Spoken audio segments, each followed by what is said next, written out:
SDA 334.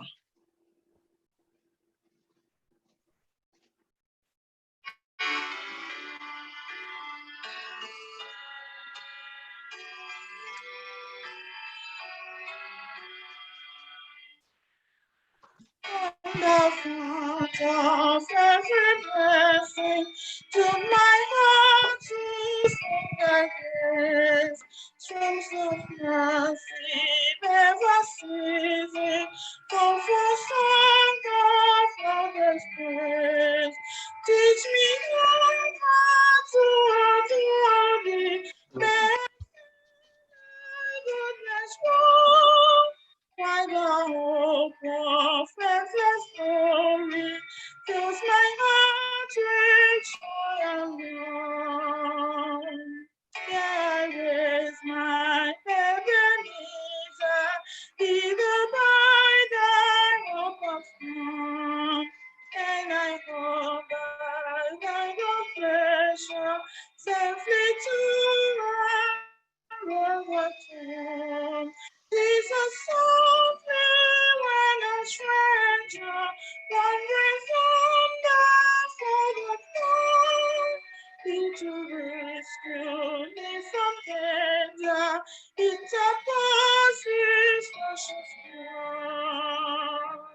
For to grace a greater debtor, daily have strength to me. Let thy goodness, like a favor, let me closer still to thee. Don't you wonder what I'm feeling? Don't you live what I know? Yes, my heart, oh, take and seal it for thy cause above. Amen. Amen. Amen. Onye nwanyị la Chineke anyị onye hụrụ anyị anya anyị atọla mama n'ụtụtụ a na-ekpọtela anyị n'ụra were sabat ọma keta anyị ọ bụ ụbọchị izu ike mere nye onwe nke sị ma anyị soro ṅụrị ọṅụ n'ime Chineke ekele dịrị gị. Ụtụtụ anyị abịala ikpe isi ala nye gị Chineke. Anyị ga-arịọ ọsọ biko meghee obi anyị sa anyị hụ dịka anyị kwesịrị ịhụ Chineke. Gbaa ma ọma sa ndị mmadụ sitela ndụ anyị nye aha otito. Anyị ga-arịọ mgbaghara mmehie n'ụzọ ọbụla o ji dere anyị ji mehie kemgbe ime wiiki na. Anyị kwa arịọ ọsọ Chineke biko wugharịa anyị ọhụụ, nye anyị mmụọ ọhụụ, nye anyị ndụ ọhụụ. Sa anyị bụ ndị gị nwe olileanya, kpaa agwa kwesịrị anyị kpaa otu iji chọọ sa anyị kpaa, so that agbata anyị na ala abụ ga-edela mma. Chineke nna hwe ndị olile bụ arịrịọ anyị. N'ụtụtụ taa anyị abịala ọ dịkwa igburu ndị ka anyị wee ndị ọdọ mgbe ịdị imetụ anyị aka n'obi ịmatala taa bụ ụbọchị izu ike metụkwa ndị a welile aka n'obi sa amatawe soro anyị soro ndị mmụọ ozi nọ n'eluigwe towe Chineke nna so otito bụrụ ka mgbe niile ngọzi ya bụrụ ka anyị gọzie anyị taa ala mgbe niile n'aha Jizọs Kraịst bụ onye nwe anyị. Amen. Amen. Amen. Our memory text today for lesson number 3, titled Seeing People Through Jesus' Eyes, is taken from Matthew chapter 4, verse 19, and it reads, Then he said to them, Follow me, and I will make you fishers of men. Amen. Amen. Amen.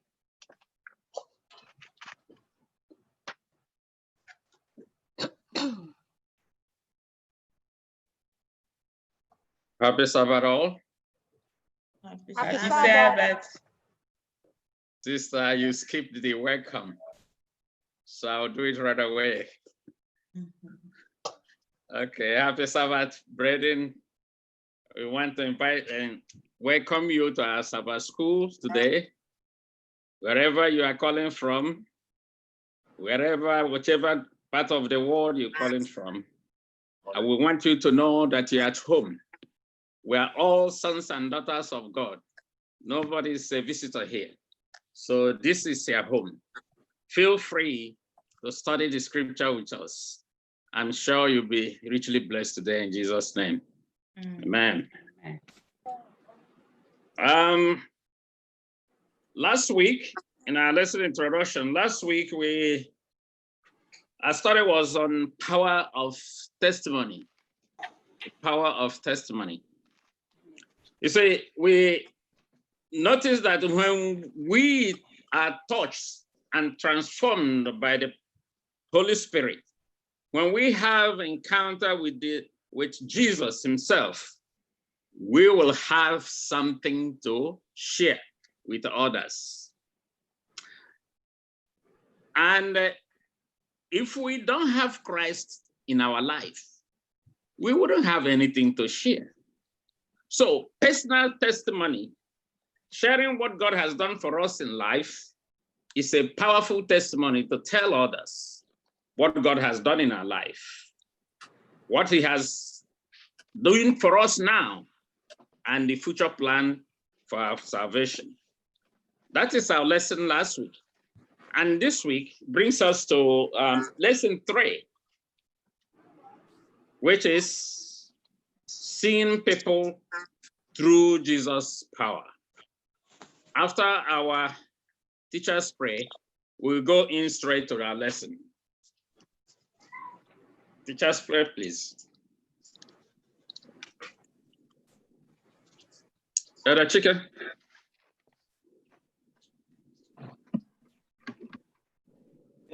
Chineke anyị onye hụrụ anyị anya anyị atụla mama l'ụtụtụ ọdọkwa. Adị sịrị Chineke anyị abịala ịtụgharị uche n'okwu ọnụ la ahụ ederela akwụkwọ nsọ. Ehe obi anyị la ụtụtụ a sa anyị hụ ha wee idere dịka o si ede. Ndị gị isi ya Chineke si ezi we anyị si ogwe anyị gị ghọta ya otu ị chọrọ sa anyị bere ghọta ya iji gala ozi iji gbaa ama ọma. Ezuola anyị ala ha Jesus Christ bụ onye nwe anyị. Amen.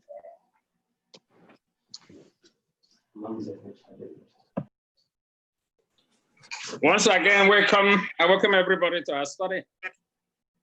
The topic of our study today is seeing people through Jesus' eyes. You know, teaching is individualistic. You don't expect me to teach or to lead the lesson like those who have done research on the Bible. I may not bring the lesson the way Pastor will bring it or somebody else will bring it, but I believe that the Holy Spirit will guide us today in our lesson. I usually tell people what I want you to go home with. You see, Jesus has called us to be co-workers in bringing or leading people to his kingdom. So, and Christ has modeled for us how we are going to do that effectively. The calling to witness is a command from God. When you become a Christian, now you've been commissioned to be a partner with Christ in leading people to the kingdom. And the only way to do it is to follow Christ's method, follow Christ's way of bringing people to his kingdom, to the kingdom. So how did Christ see people? You see, Christ come to the world, he come to the earth because of sinners. So Christ did not discriminate. Christ did not write anybody off. So as co-workers with Christ, we're expected to see every person as winnable for the kingdom of God. We do not have to write anybody off. If you look at today, most people in jail are turning to Christ. Those are the people who say, oh, they have no hope. So in our work, in our partnership with Christ, we have to model Christ's method, have compassion with people, and do not look at their past. Do not look at what they are now, but look beyond what they can become in the business of bringing people to the kingdom. That is what I want us to go home today with. We should look beyond what anybody is now and look at what he's going to become as a potential candidate for the kingdom, as a potential candidate that will win people for the kingdom. So that is our lesson for today. So let's go to Sabbath's lesson, which there's no better way I'm going to bring Sabbath's lesson than the way the author of this lesson has written it, which is Pastor Finley. He says here, Jesus is the master soul winner.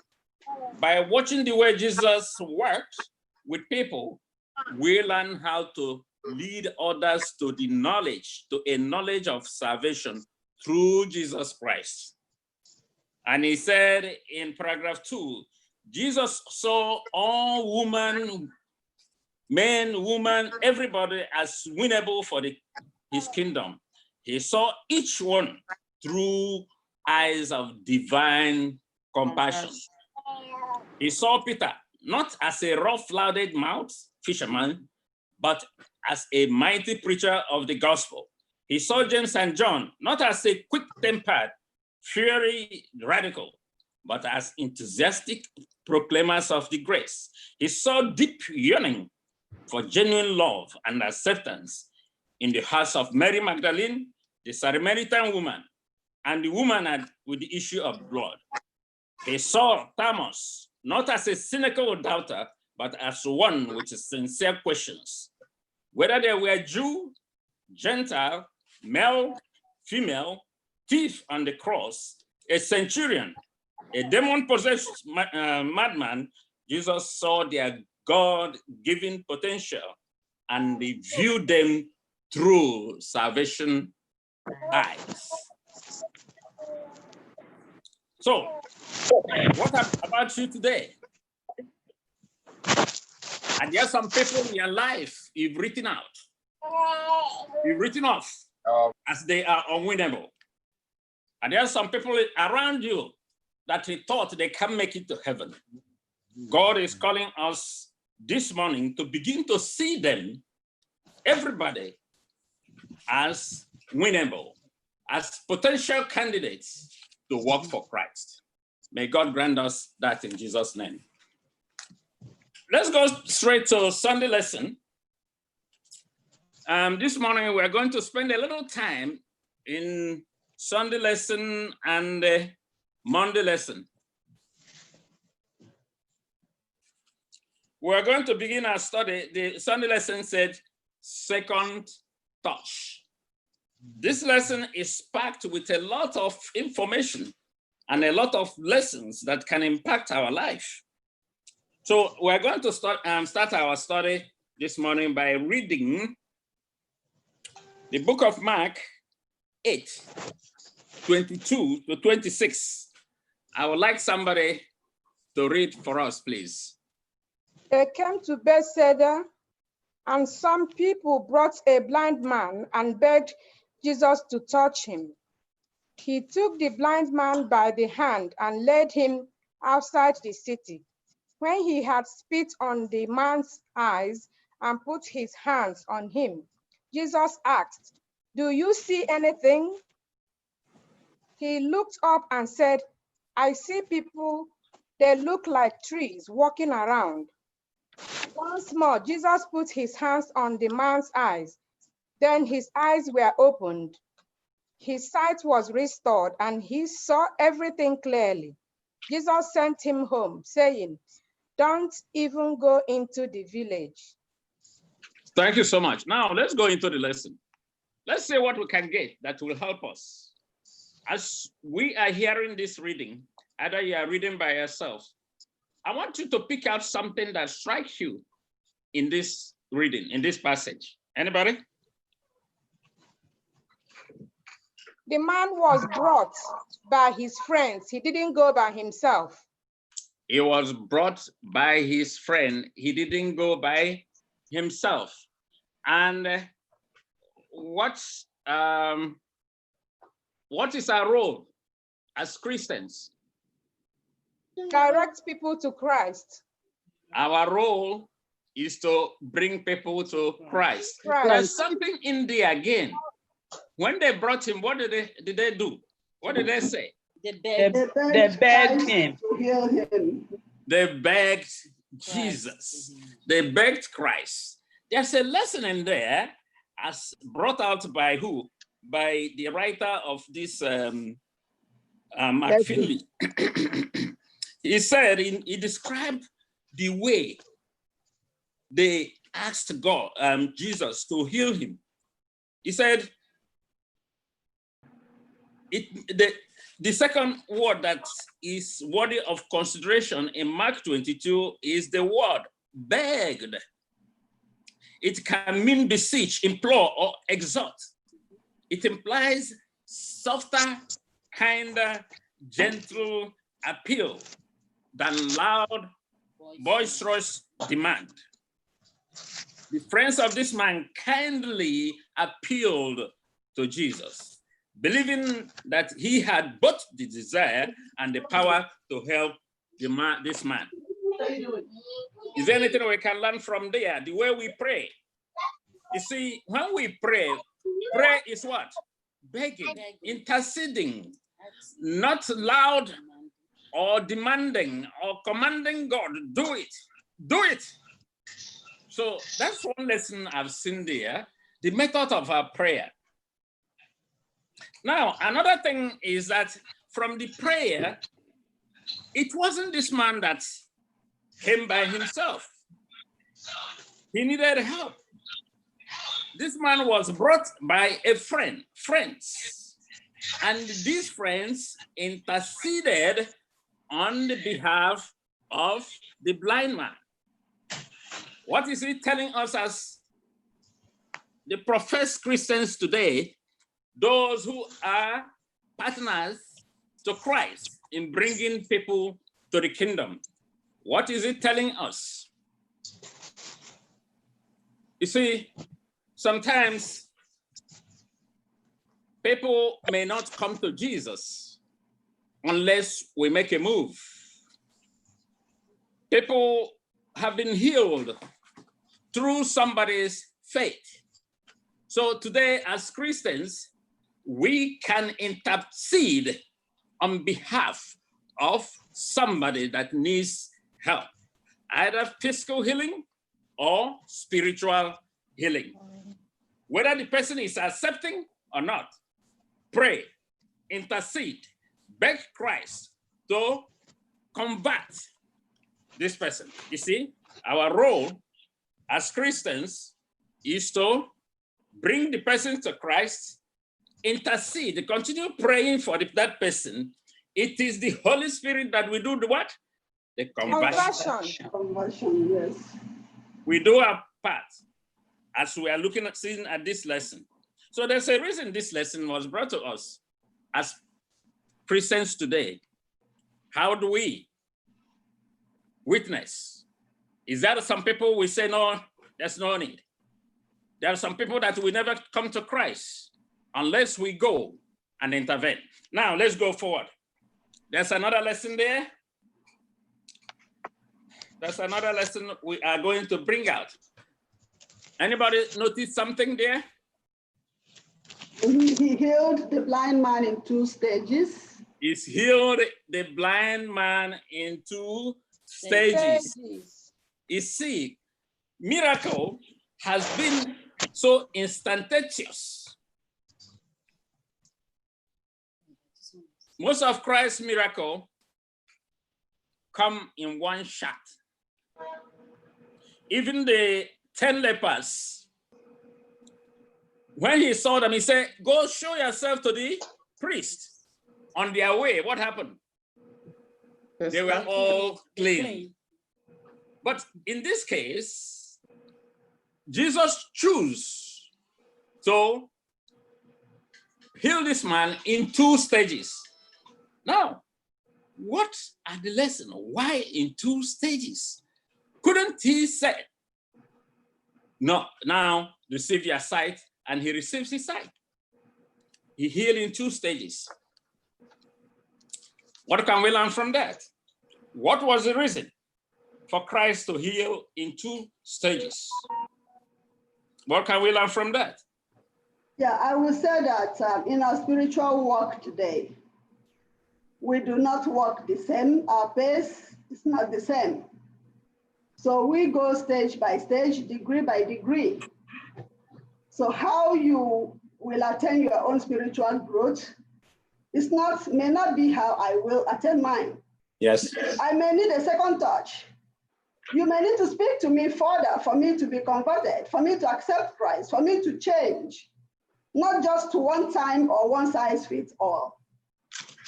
Moreover, I will say that we adjust to light.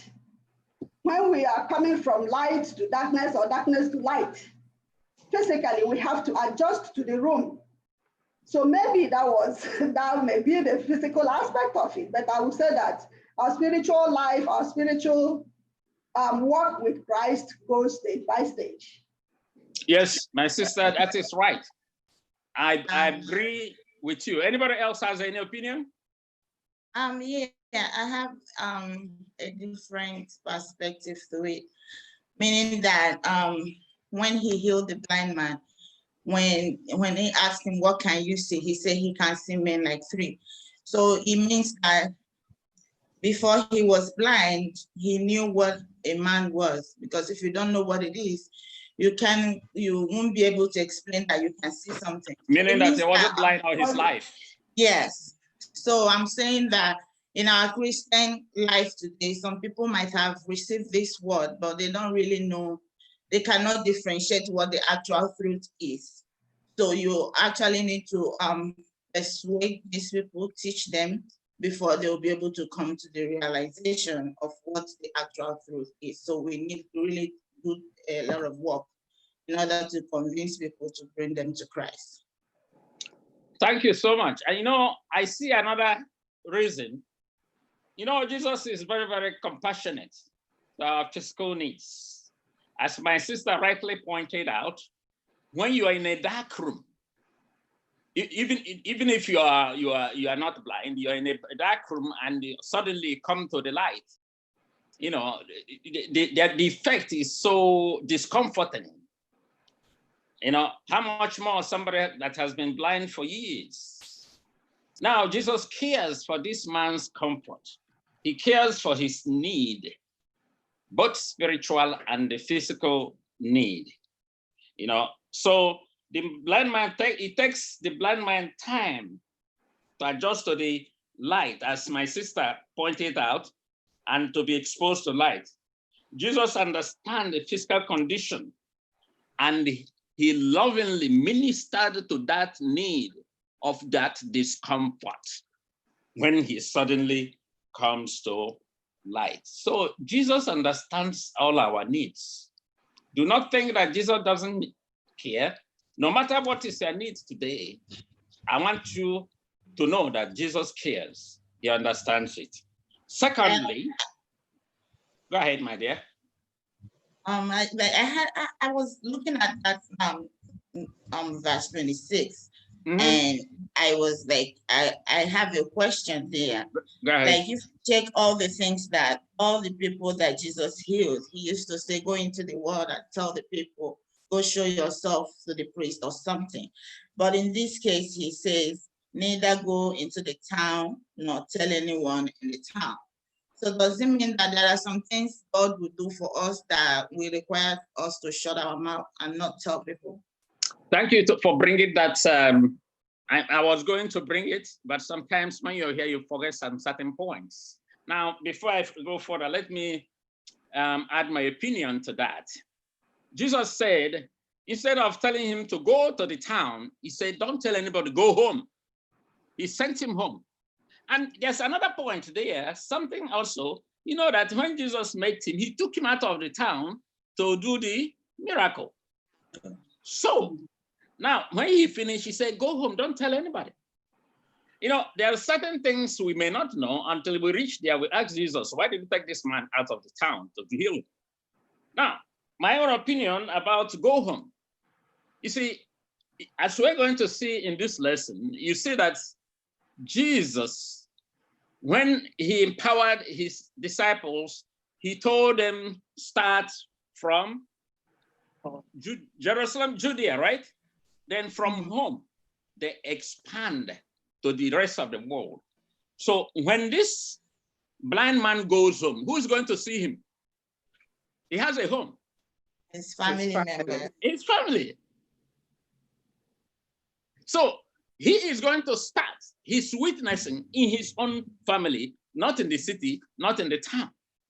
That is my opinion. I don't know if any of those who have done research on the scripture is on the line, if they can add the opinion. I don't know. Yes. I don't know if it's, I don't think we've done that much research to know, but I think that the weakness will be stronger at home. Yes. It's at home that they know him, that he has been blind. Even if he started from the town, most people may not even have known him. Yes, but exactly. at home, that message will be stronger for, our location matters to God. God knows what's going to happen tomorrow. God knows where the message will be stronger. And that's why he said to go home. Go home. We don't know all. We'll ask God when we get to heaven. Yes. Now, the second point here, when we come to why did Jesus heal in second stages? We have talked about maybe physical need of being exposed directly to the light.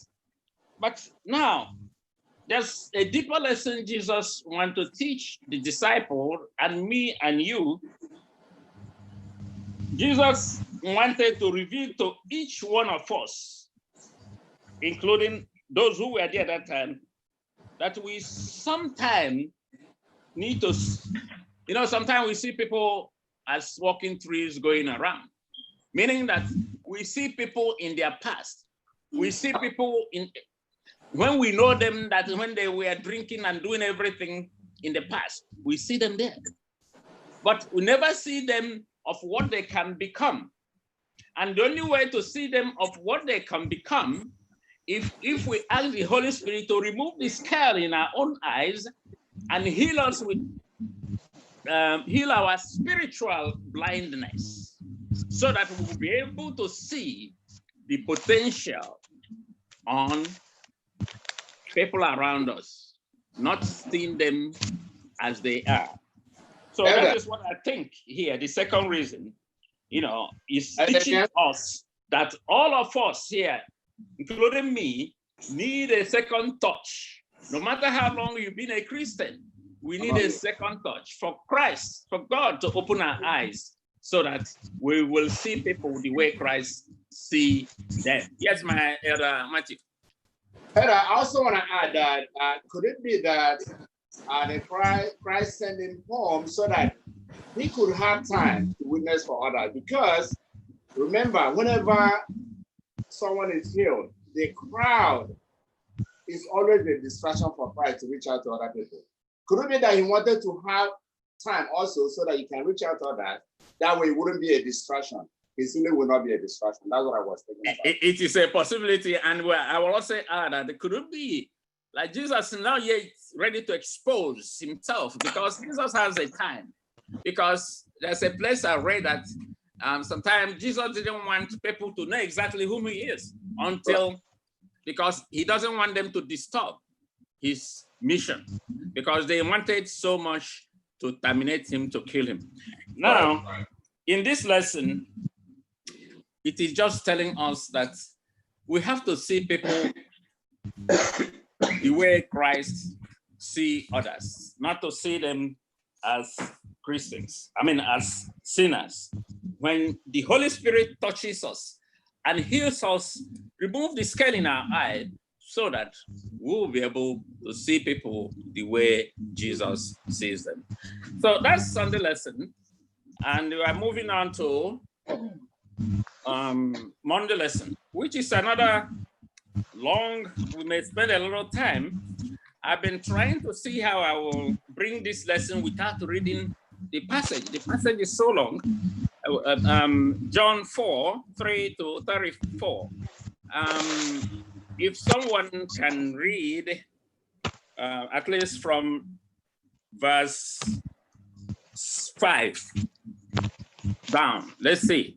You can read it faster so that we go into the lesson. So he came to a town in Samaria called Sychar, near the plot of ground Jacob had given to his son Joseph. Jacob's well was there, and Jesus, tired as he was from the journey, sat down by the well. It was about noon. When a Samaritan woman came to draw water, Jesus said to her, "Will you give me a drink?" His disciples had gone into town to buy food. The Samaritan woman said to him, "You are a Jew and I am a Samaritan." Samaritan woman, "How can you ask me for a drink?" For Jews do not associate with Samaritans. Jesus answered her, If you knew the gift of God and who it is that asks you for a drink, you would have asked him, and he would have given you living water." "Sir," the woman said, "you have nothing to draw with, and the well is deep. Where can you get this living water? Are you greater than our father Jacob, who gave us the well and drank from it himself, as he did also his sons and his livestock?" Jesus answered, "Everyone who drinks this water will be thirsty again, but whosoever drinks the water I give them will never thirst. Indeed, the water I give them will become in them a spring of water, welling up to eternal life." The woman said to him, "Sir, give me this water so that I won't get thirsty and have to keep coming here to draw water." He told her, "Go, call your husband and come back." "I have no husband," she replied. Jesus said to her, "You are right when you say you have no husband. The fact is you have had 5 husbands, and the man you now have is not your husband. What you have just said is quite true." "Sir," the woman said, "I can see that you are a prophet. Our ancestors worshipped on this mountain, but you Jews claim that the place where we must worship is in Jerusalem." "Woman," Jesus replied, "believe me, a time is coming when you will worship the Father neither on this mountain nor in Jerusalem. You Samaritans worship what you do not know. We worship what we do know, for salvation is from the Jews. Yet a time is coming and has now come when the true worshipers will worship the Father in the spirit and in truth, for they are the kind of worshipers the Father seeks. God is spirit, and his worshipers must worship in the spirit and in truth." 25, the woman said, "I know that Messiah called Christ is coming. When he comes, he will explain everything to us." Then Jesus declared, "I, the one speaking to you, I am he." The disciples rejoined Jesus. Yes, go ahead. Just then, his disciples returned and was surprised to find him talking with a woman, but no one asked, "What do you want?" or "What are you talking with her?" Then, leaving her water jar, the woman went back to the town and said to the people, "Come see a man who told me everything I ever did. Could this be the Messiah?" They came out of the town and made their way towards him. Meanwhile, his disciples urged him, "Rabbi, eat something." But he Okay, said stop there. I think we have gotten enough. Now there's a lot of lesson here, but the lesson on Monday is acceptance. Now, let me start from the reaction of the disciples when they saw Jesus interacting with this lady. What was the reaction of the disciples? They were surprised. They were surprised. And there's a reason for that. Because of long-standing dislike between the Samaritans Jews and the Jews. And Samaritans. Yes, and they don't mingle. They don't do anything together. And you see again that Jesus, the Jews don't cross through Samaritan territory. But what did Jesus do? He went through there, he passed through there. What did Jesus do? He passed He through. broke the barrier. He passed through there. He passed through the Samaritans. And in this case, Jesus was trying to teach that his gospel is gospel of what? Everybody, inclusive. There should be what? No Inclusiveness. discrimination. There should be no rancor. Jew or Gentile. Jew or Gentile. So Jesus see everybody, every territory as winnable for the kingdom. Now, he broke the long-standing tradition of separation between the Jews and the Gentiles, the Samaritans. I'm not going to go to the history why they become Samaritans because it will be a long distance, but all we know is that Samaritans are mixed Jews and what? Mixed Jews and the people from Syria, when Syria conquered the northern kingdom. They even imported certain people that were not Jews to occupy the northern kingdom in order to do what? To dilute their tradition and even brought their own religion over there. So that is why the Jews don't want to do anything with the Samaritans. But the disciples were surprised to see that Jesus is having conversation with this lady. Now, if you go to the history, you see that Jesus, as a Jew and a man, don't even supposed to, have conversation with the woman. And the Bible says the history of this woman was what? Was not, she doesn't have a good reputation. However, Jesus has a reason. Jesus wasn't thirsty. Was he? No. He wasn't thirsty of water. Jesus wanted a way of starting conversation with this woman. Jesus saw something else on this woman, which the disciple did not see. Yes, Jesus looked beyond her past because Jesus knows her past. As the passage tells us that Jesus told that woman her history and her relationships. And however, the woman in that community doesn't have good reputation because that is the reason she came to draw water at the odd hours when everybody has come and gone. Because there's a reason the Bible, the scripture mentioned the hour. It says it at what? 6 hour. So it is odd hour. People were not coming to draw water that time. So this woman came to draw water when she will not meet people that will start gossiping about her. And when she reached there, she met with Jesus. And Jesus didn't see her as a woman that has bad past. Our lesson is seeing people in the eyes of Jesus. Yes. Jesus saw this woman as what? Winnable. Somebody winnable for the kingdom. A potential and powerful evangelist. That is what Jesus saw in this woman and say, yes, I'm going to get her for the kingdom.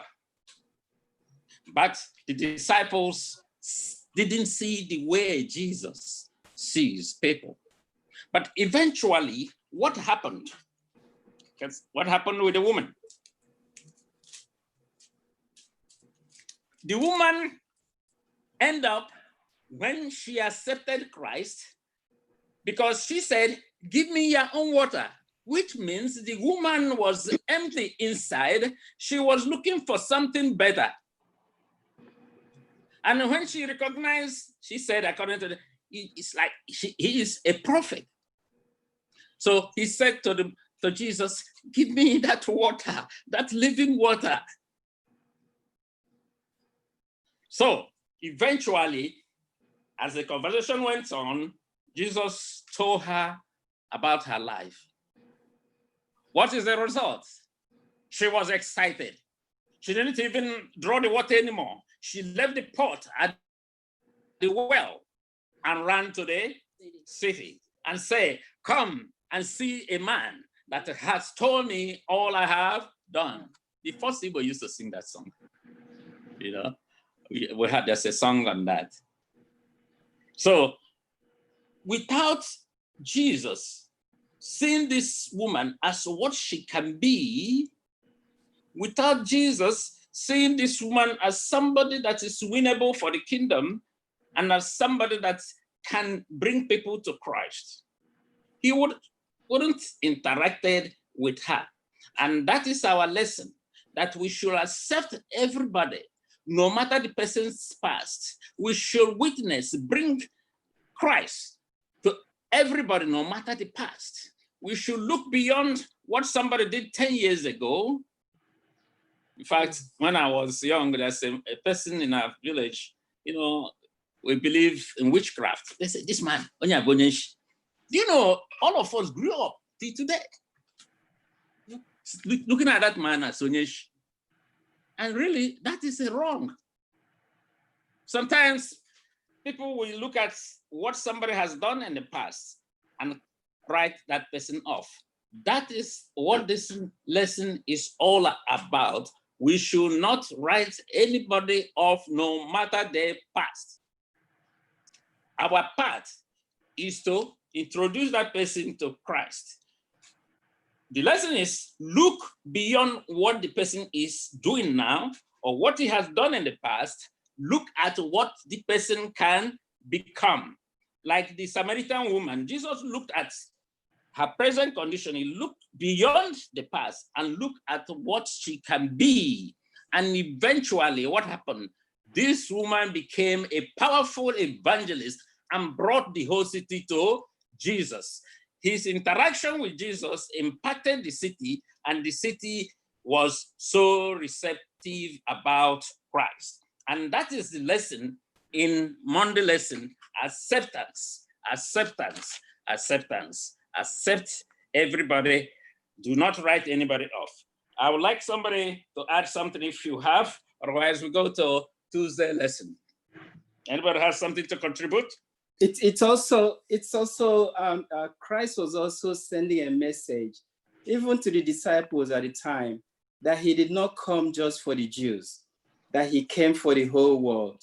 Yes. I mean, Christ, his message was supposed to cross barriers from the Jewish world, from Samaria, just like he told them that they should go from Judah, even to Samaria, then to the rest of the world. Christ was just expressing that I am here, not just for the Jews, but for Samaria and the whole world also. Thank you so much. Okay. Yes, Madam Bonna Chichi is raising her hand. Yes, what I understand is as the grace of our Lord is sufficient for the righteous, it is also sufficient for the sinners. Amen. Thank you so much. Anybody else has contribution on Monday lesson before we go to Tuesday? Yeah, and I just wanted to add yes, go ahead. I just wanted to add that the Christ message, like lesson we learned last week was about a winsome witness. That winsome was something very special, something very attractive, something very engaging. So you see how Christ approached the woman was very engaging. and he was able to bring her. Sometimes our witnessing might be very different, but we have to make it to be something engaging, something charming, so that someone can contribute. Okay. My own contribution is that when you feel that you are in Christ, and when you think that you're in Christ, you should also be careful that you are not, that your ways are not, taking others away from Christ. Because you can imagine somebody who is a disciple of Christ, who is with Christ every day, still having that discrimination in his heart. So it means that even when you are in church and you feel that you are standing right, you can also be doing something wrong. So we should also, every time of our life, be checking ourselves to ensure that we are really doing the right things at all times. Thank you so much. We're going in deeper in that in Tuesday lesson.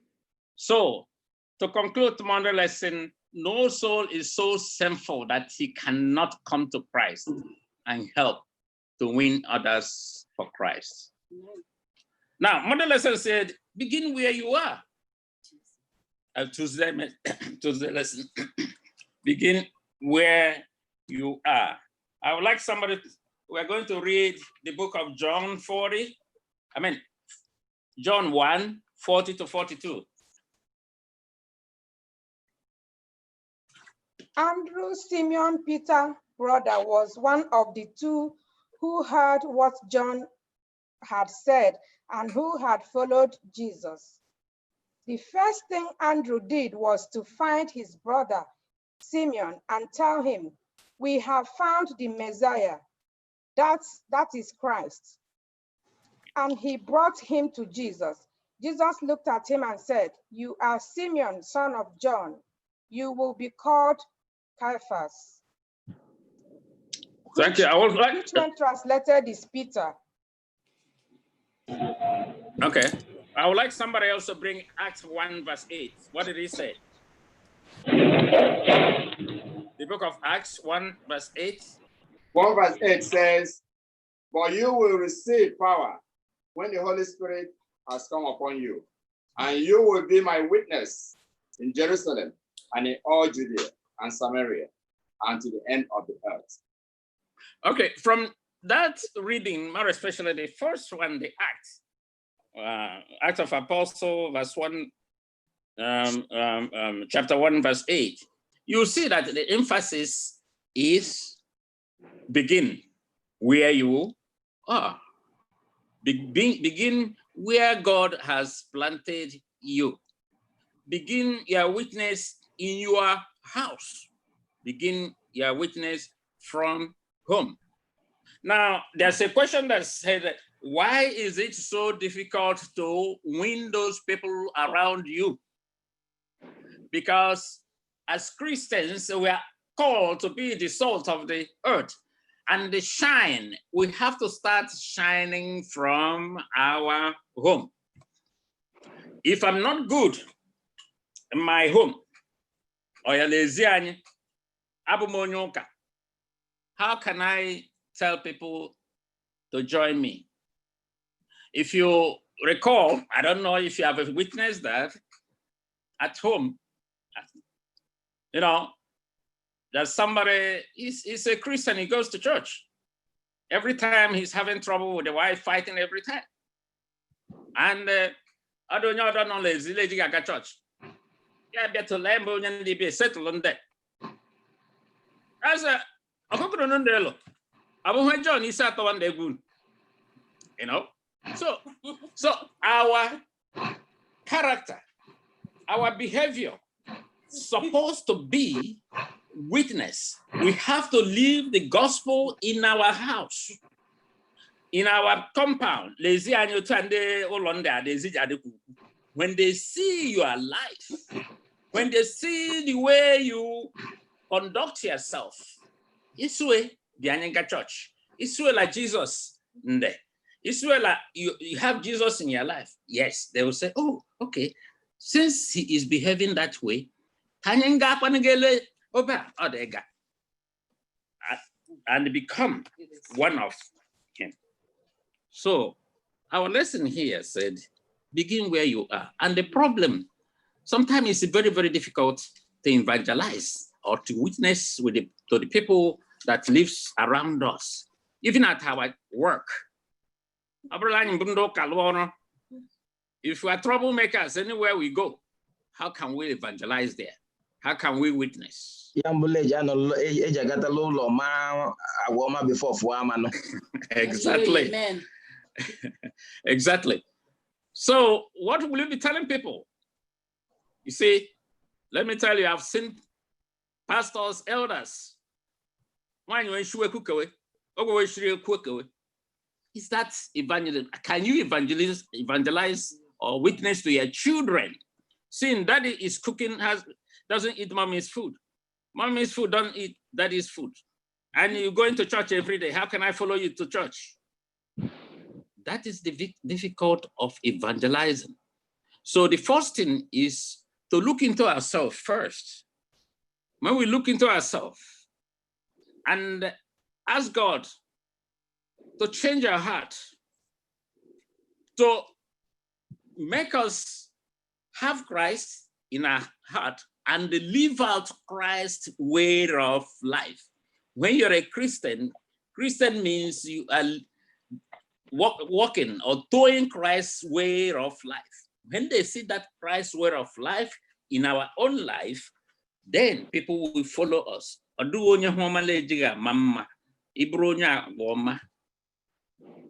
later very compassionate, as Jesus' method is. He takes care of people's need, satisfy their need, then he calls them. He's so compassionate. Jesus, he doesn't write anybody off. So that is the life people will see in our life and follow us to see Jesus, witnessing for Christ, making friends for Christ. If we are not in enmity with the world, we cannot make them friend of Jesus. So that's our lesson. I don't know if anybody has to add something on Tuesday lesson. Yes, Adam. Go ahead. I just want to say, you know, that charity begins at home. Mm-hmm. Now, we know all that when it comes to witnessing, our families and those around us might be the most difficult people to convince. Yes. It means that if you're able to get through your family, if you're able to reach out to those around you and succeed, then you're able to get the message out. Because if you don't get around them, who will even listen to you? So that's why you have to start on the family, because the background, you have to lay it out right from where you're coming from. And people can look there and say, yes, this is the background of this person. Now we know what he's capable of doing. And then what often then Jesus live before? Some people in Jesus' family and people who saw Jesus doing all those miracles and still did not believe. So does it mean that, you know, there's this thing we call see finish syndrome? Some people might just see you and they know that one yesterday cannot come and convince me. So does it mean that if my family is not believing in what I'm saying, I should not go outside because I've not convinced them? You should go outside, because it's not, their family cannot hold you down if you're doing what you're supposed to do. Jesus himself, his family, even those that didn't accept him. So do what you have to do, introduce Christ to them, and continue interceding in prayer for them. This is what we learned in our Sunday lesson when the friends of the blind man brought him. They didn't bring him on the blind man's faith, they brought him on their own faith. However, in that case, the blind man accepted.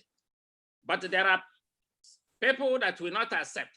But all you have to do, your role, introduce Christ, continue to intercede, continue to pray. It is the Holy Spirit that will do the convicting.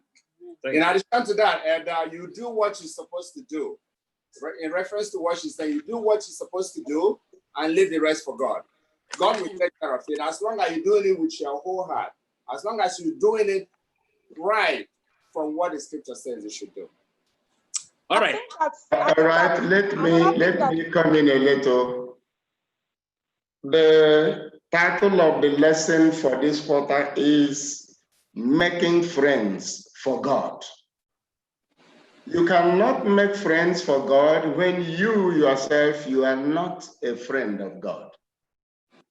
When you have become a friend of God, and then that friendship gets transferred to other people within and around. And our God has so made it that we are placed in different parts of the world. As you begin where you are, the other person begins where he or she is, and I begin from where I am, the whole world gets. But these days, my dear friends, people are no longer interested in our theology and our interpretation. People are more or less more interested in the way we relate to them. And that's what I call character evangelism.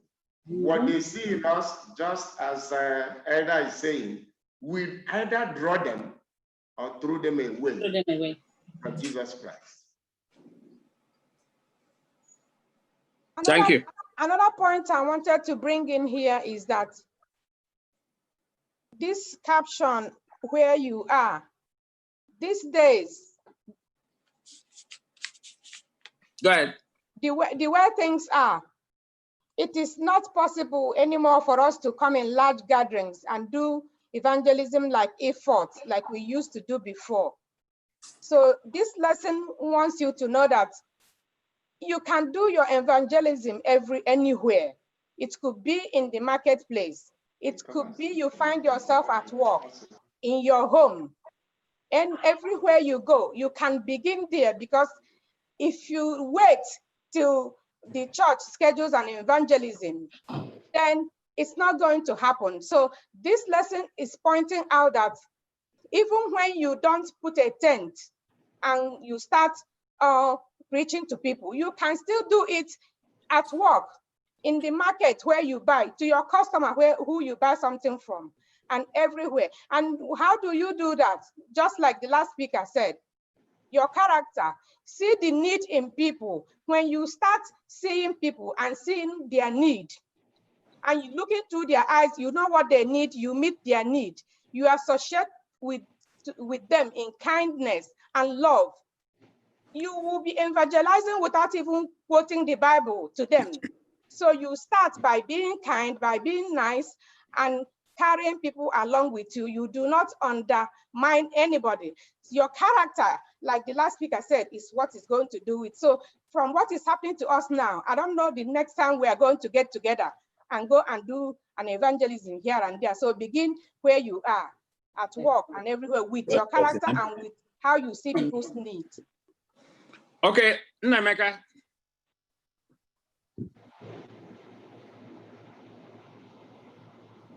Unmute yourself. Unmute yourself. We can't hear you. We can't hear you. Can you hear me now? Oh, go ahead. Okay. Ngam de chiti to him bula parte ba Bible say a time shall come, and now is, when the worshippers of God will not go to Jerusalem or go to any mountain to worship him, but they that will worship him in spirit and in truth. The time is now, this present time that we are. We don't need to come to the church to worship. We are here already worshiping. Wherever you are, your family, in your family, you are a priest of that family. That's why the Bible in 2 Peter says, you are a royal priesthood, a royal nation.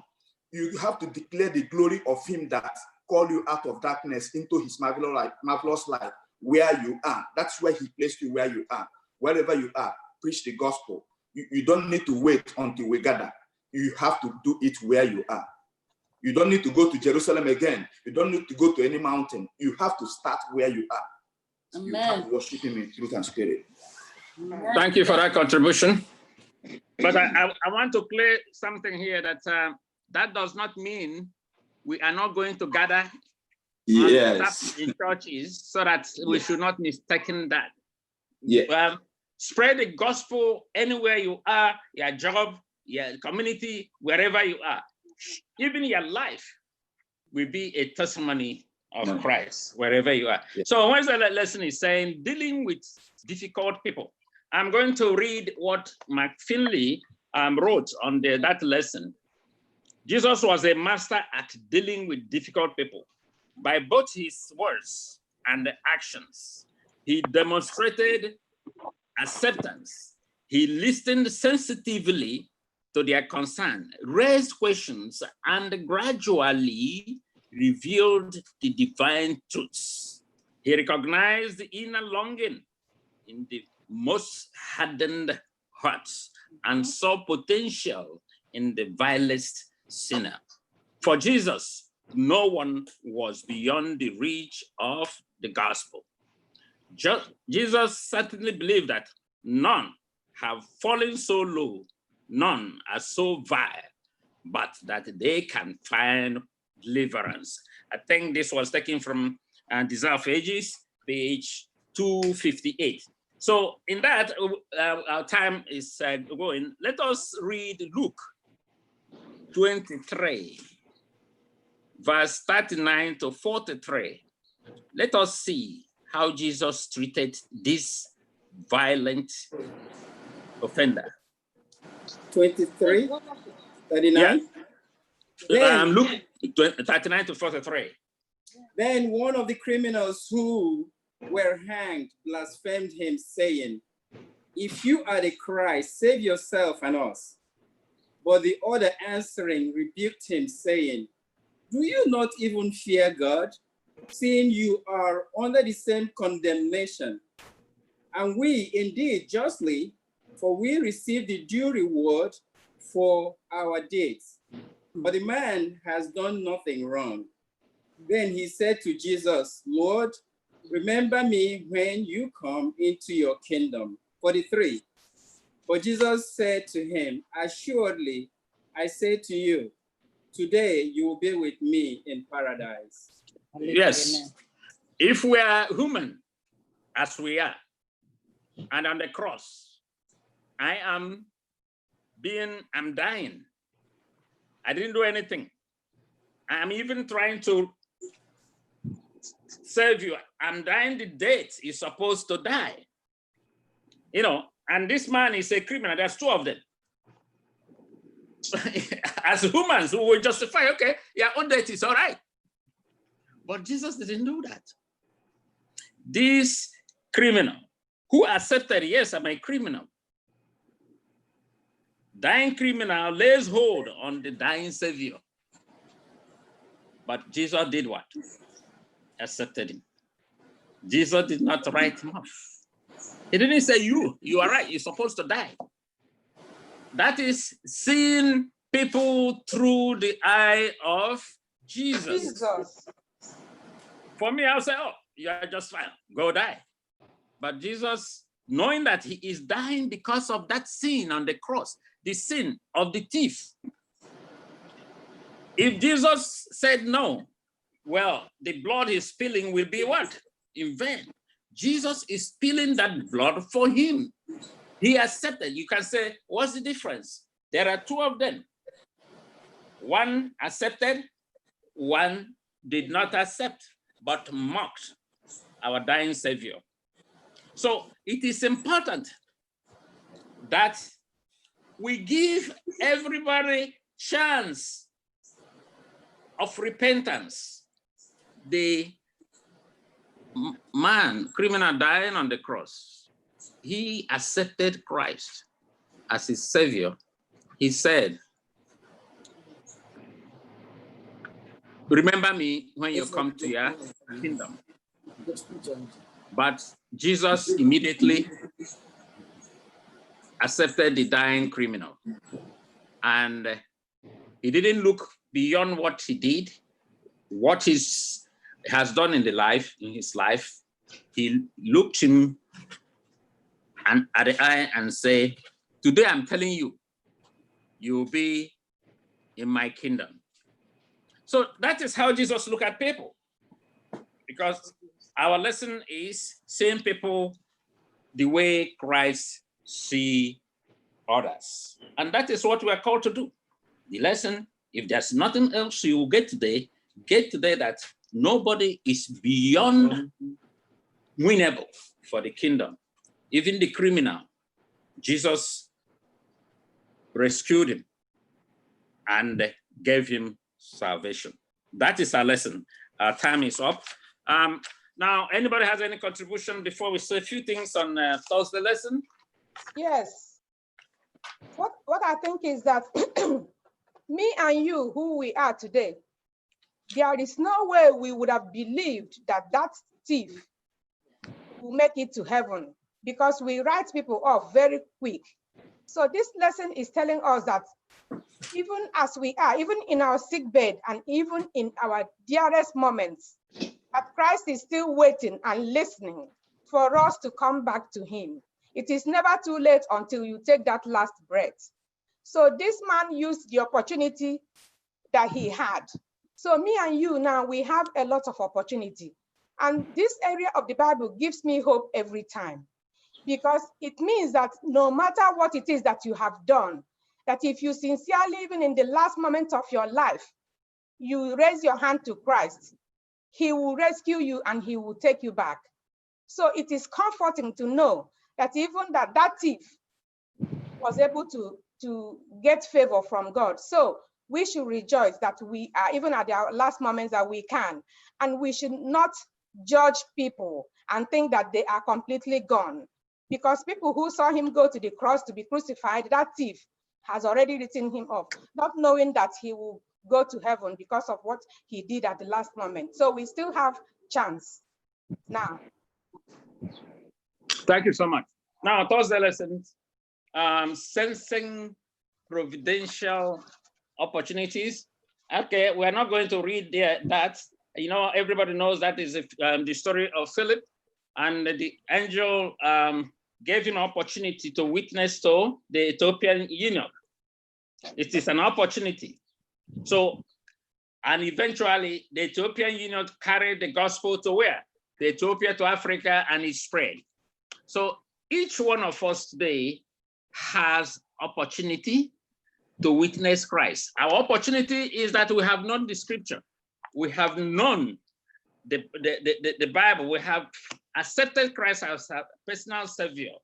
Let us live the life of Christ since we have accepted to be Christians, then and ask the Holy Spirit to open doors for us.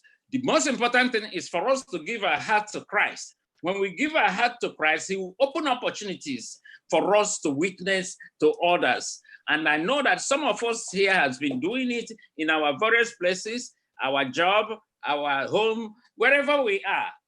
Let us seize the opportunity to witness Christ. And our method is to do it the way Christ did it, seeing everybody as winnable to the kingdom and everybody as potential candidates to win others. If you win one person, you never know how many other person that person is going to win. Because there was somebody that was converted in the jail. He ended up now being an evangelist, and he has won thousands of souls for people. Just one person touched him in the prison, then he repented, got released. Now he is making friends, thousands of friends for Jesus. That is what we are called to do. And I pray that God will open our eyes so that we'll be able to see people as candidates for the kingdom, as people that are winnable for the kingdom. May God bless us today in Jesus' name. Amen. I don't know if anybody has anything else to add. Yes, Ed, I would have asked a question. Go ahead. And that question goes like this. For example, usually we will have like nominating committee where we want to nominate officers that will do God's work for a particular year. For the fact that you don't wanna write someone off, does it mean that you cannot express yourself in terms of saying what you know about someone that is being called? When you do that, will people, based on this, will people take it as if that you are trying to write someone out or you're trying to remember the past? Wouldn't you be able to ask and say, okay, point out something so that others can look at it? Okay, this is my own opinion. I hope there are some people here that may add. It depends on what you are saying about that person. Is it what I did 10 years ago that you want to tell the pastor? Do you know where I am today? That's what it is. What are you telling them? Is it what person presently doing? or is it what he did before? That is what I think. It depends what you want to say. I use myself as an example. I know you're not talking about me. Okay, I don't know if anyone has something to say. That's my own personal opinion. Yeah. I just wanted to say that this lesson study is bringing evangelism and witnessing close to us, to the level that we can handle. And it's basically, this whole quarter is going to tell us that it's not that hard to really evangelize. Yes. We have to start with the character and the attitude we have out there. These are things that can be changed. Like the utopian Enoch, if we conscientiously continue to search, the Lord will send us and the Lord will reveal to us. And once we have then really understood it, it will be easier for us to go out there and witness. First of all, our attitude and character, we have to change. And once we made that connection, we have a way of changing that attitude and will be a witness to everywhere we go. Thank you so much. May God bless us as we're ending this lesson, and I ask everybody to log in again next Saturday.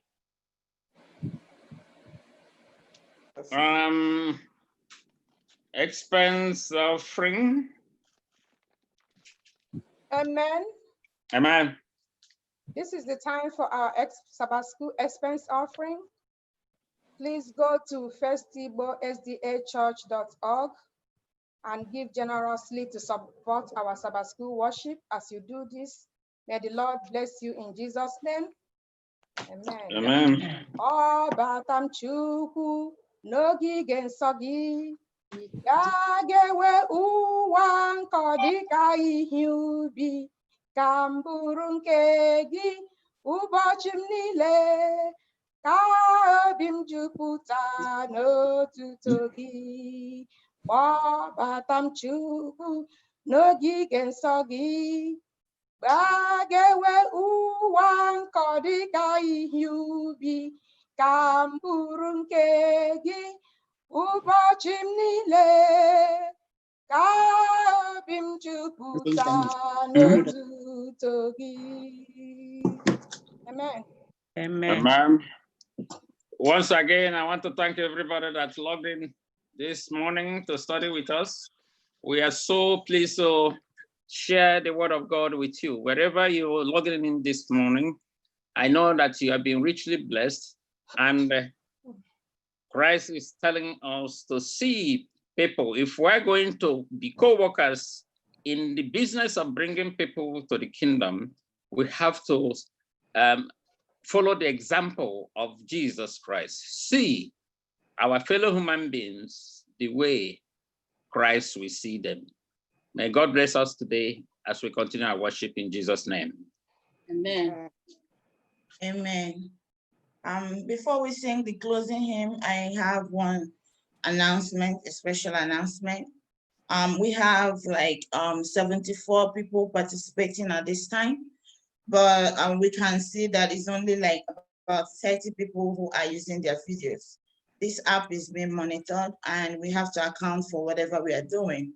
So we urge you that anytime you're joining us, please endeavor to on your video so we know who is participating and who is worshiping with us. May the Lord bless you as you do that in Jesus' name. Amen. Amen.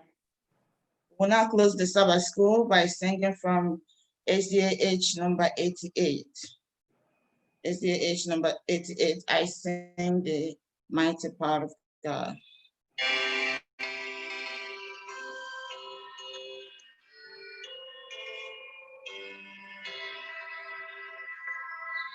Oh, sing the mighty power of God, that make the mountains rise, that spread the flowing seas abroad, and build the lofty sky. I sing the wisdom that the moon shines full at God's command, and all the stars obey. I sing the goodness of the Lord, who fill the earth faithful, who from the creatures through the world and then pronounce them good. Lord, how thy wonders have displayed spirits on my eye. If I suffer, I draw the train, gaze upon the sky.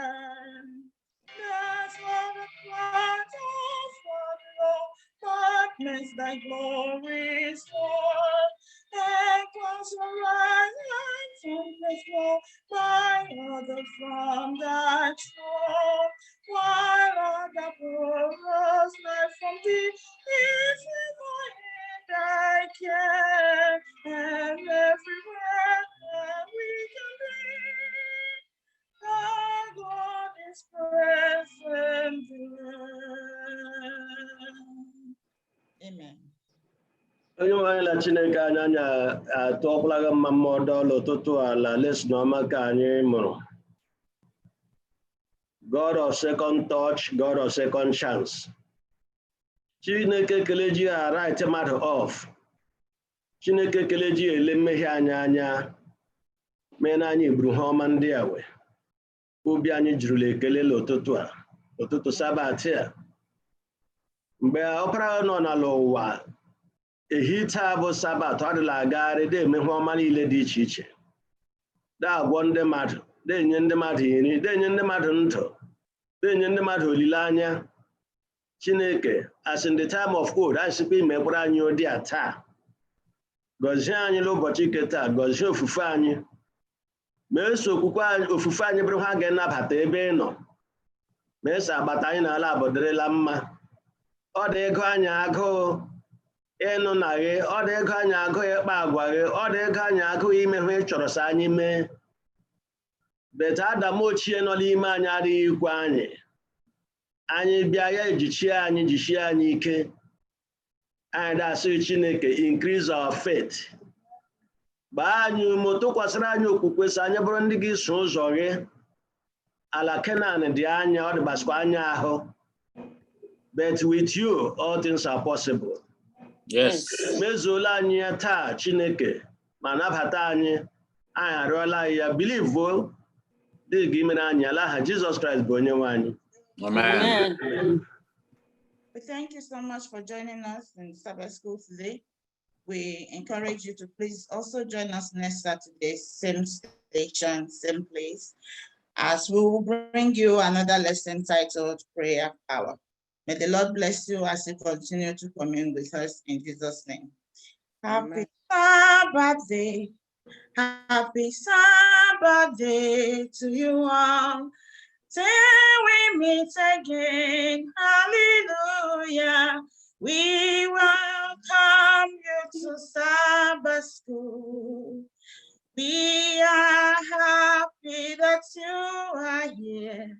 Happy Sabbath day. Happy Sabbath day to you all. Till we meet again. God bless you in Jesus' name. Amen. Amen.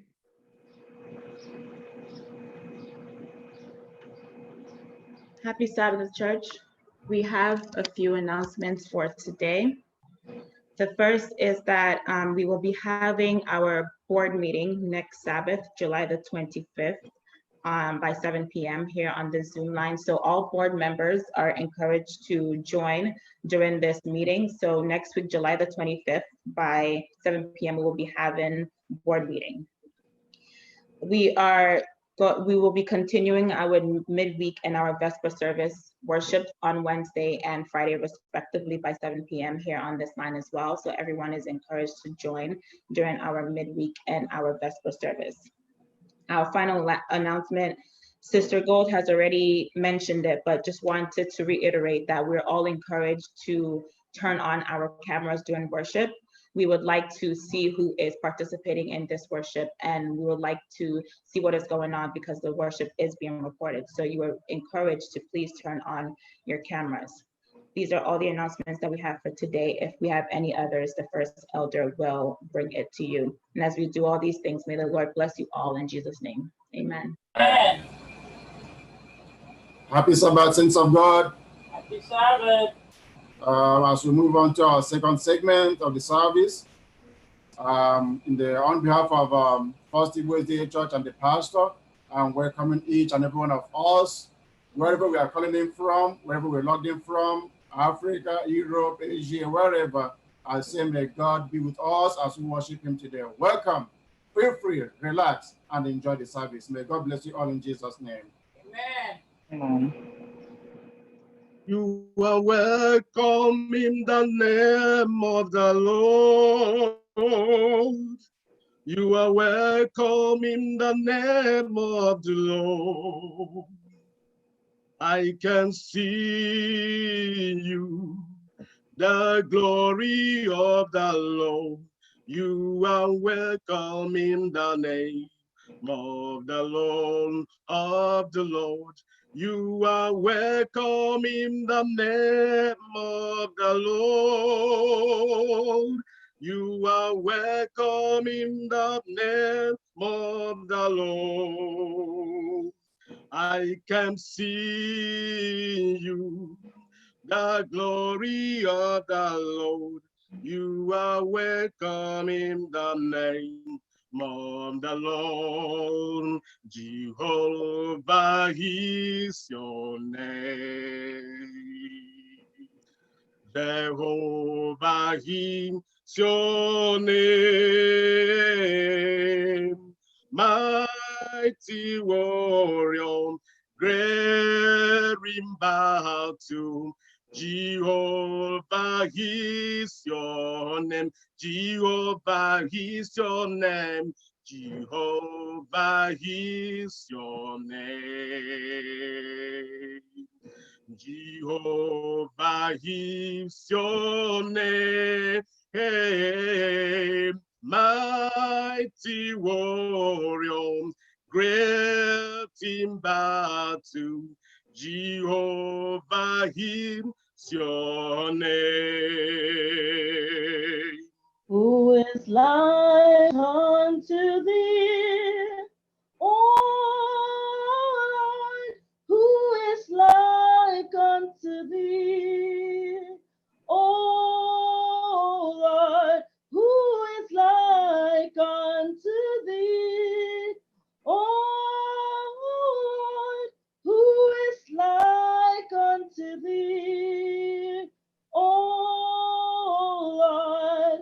Among the gods, who is like thee, glorious in holiness, fearful in praises, doing wonders, hallelujah. Who is like unto thee, oh Lord? Who is like unto thee, O Lord? Among the gods, who is like thee, glorious in holiness and fearful in praises, always doing wonders, hallelujah. Go tell it on the mountain, all around the hills and everywhere. Go tell it on the mountain that Jesus Christ is Lord. Go tell it on the mountain, all around the hills and everywhere. Go tell it on the mountain that Jesus Christ is Lord. Oh, when the saints go marching in, when the saints go marching in. Oh Lord, I want to be in the number when the saints go marching in. Oh, when the saints go marching in, when the saints go marching in. Oh Lord, I want to be in the number when the saints go marching in. I've got joy like a river.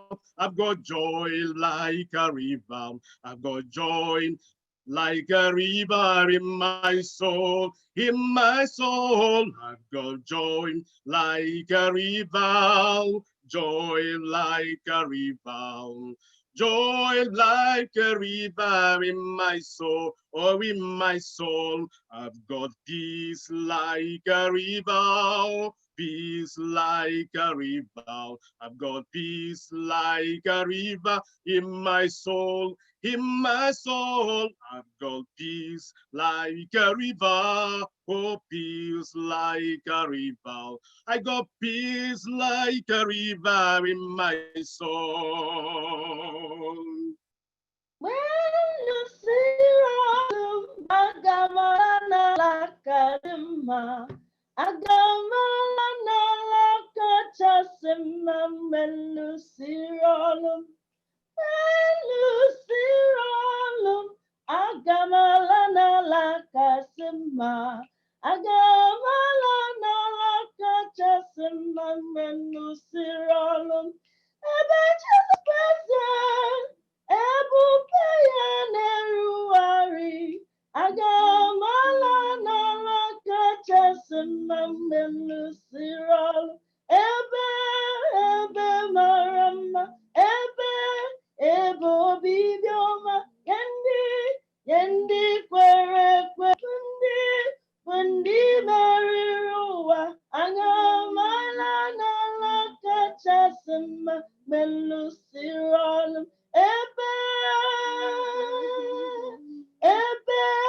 ebo bibioma, yandi kwere ndi meriruwa, agamala nalakachasima melusiralo. There is none holy as the Lord. There is none beside thee, neither is there anyone as the Lord. There is none holy as the Lord. There is none holy as the Lord. There is none beside thee, neither is there anyone as the Lord. There is none holy as the Lord. Would you be free from the body of sin? There is power in the blood, power in the Lord. Would you or evil a victory win? There is wonderful power in the blood. There is power, power, no power in the blood of the Lamb. There is power, power, no power in the precious blood of the Lamb. Oh, there is power, power, no power in the blood of the Lamb, and there is power, power, no power in the precious blood of the Lamb. Oh God, we make our way where there seems to be no way. He walks the ways we cannot see. He will make a way for me. He will be my guide. Hold me closely to his side. With love and strength for each new day, he will make a way. He will make a way. Oh God, we make a way where there seems to be no way. He walks in ways we cannot see. He will make a way for me. He will be my guide. Hold me closely to his side. With love and strength for each new day, he will make a way. He will make a way. I rode in the wilderness, he'll lead me. And rivers in the desert will I see. Heaven and earth will fade, but his word will still remain. And he will do something new today. God will make a way where there seems to be no way. He walks in ways we cannot see. He will make a way for me. He will be my God. Hold me closely to his side.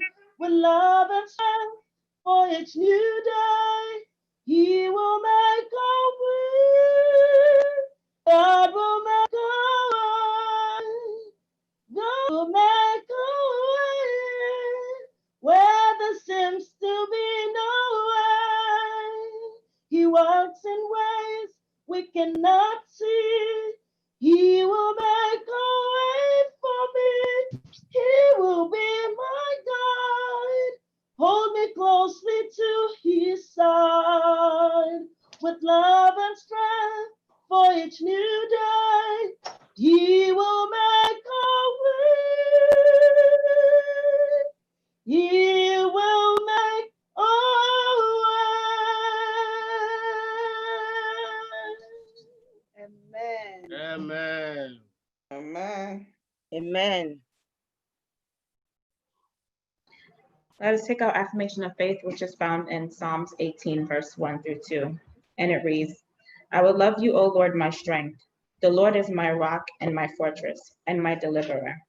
My God, my strength, in whom I will trust, my shield and the horn of my salvation, my stronghold. Now, call to worship is found in Psalms 95, verses 6 to 7. Oh, come, let us worship and bow down. Let us kneel before the Lord our Maker. For he is our God, and we are the people of his pasture, and the sheep of his hand. Today, if you will hear his voice. With these words, I call the church to worship.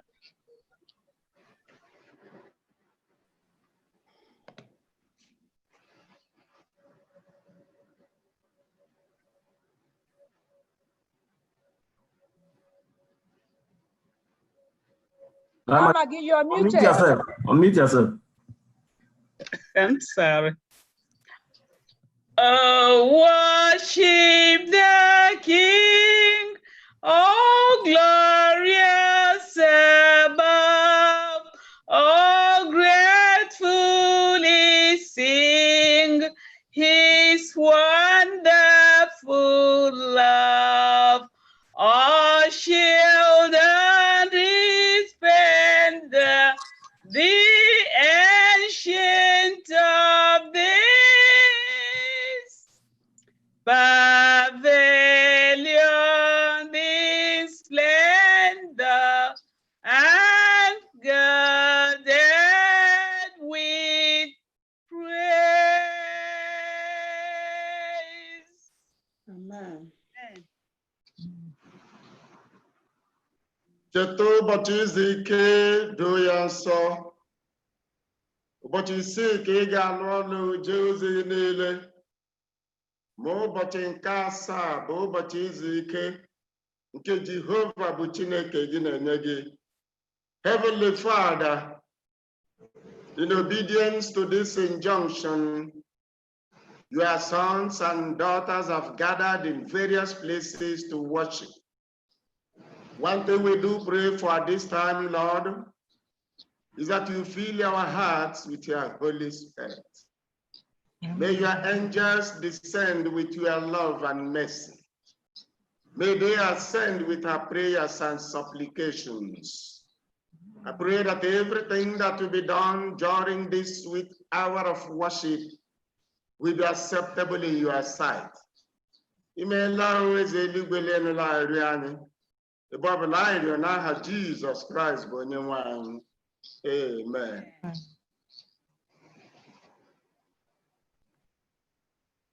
We'll continue the service by singing from SDH number 10.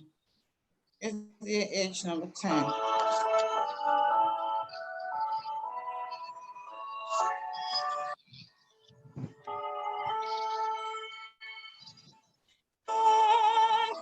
Christians want to sing, hallelujah,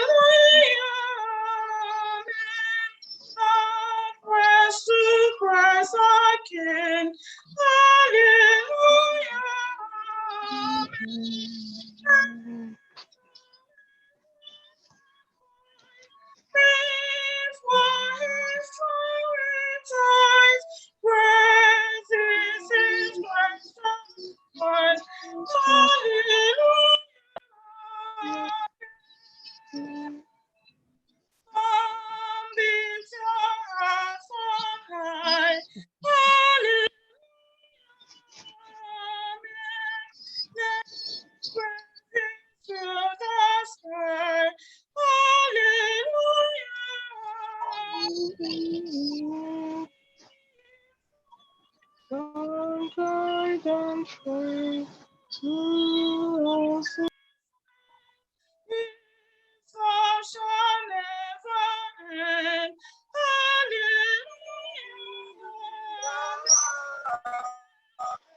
Amen.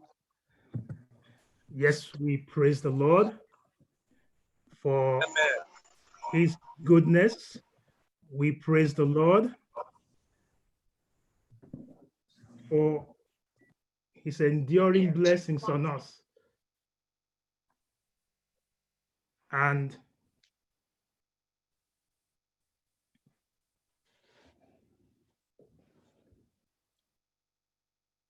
as we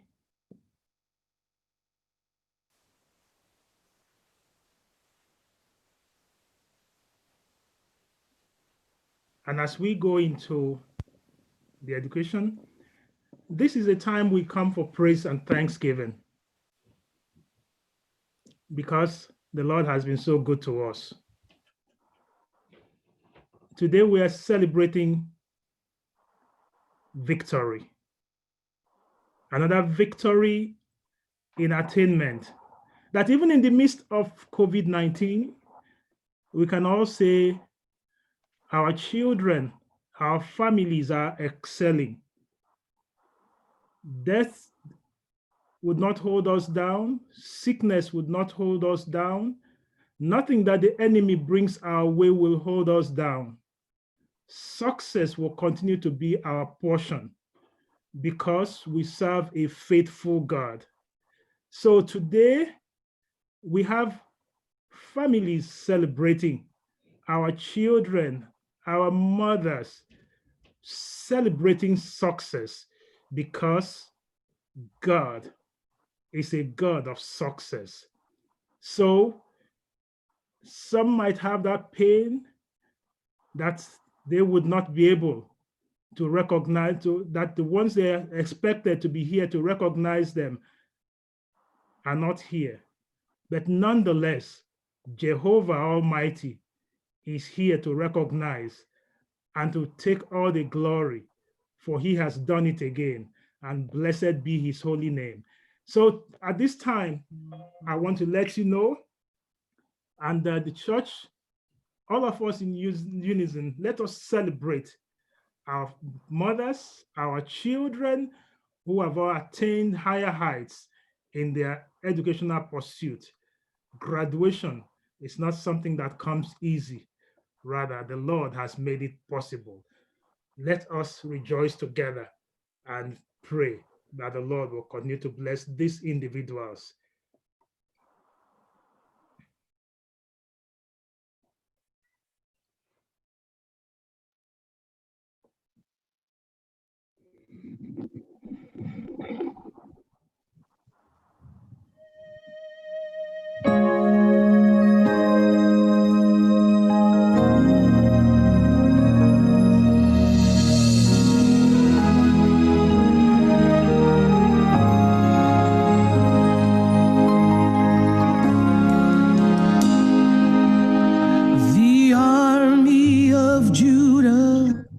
Was paralyzed by fear when they heard a mighty multitude was quickly drawing near. But as they prayed for deliverance, the victory would begin. For when we call upon the Lord, we summon all of heaven. Pray on, for you are who the Lord is looking for. Pray on, for this will tear those mighty strongholds down. Stay on your knees, for this is where the battle is won. Very soon you'll win the victory. Pray on.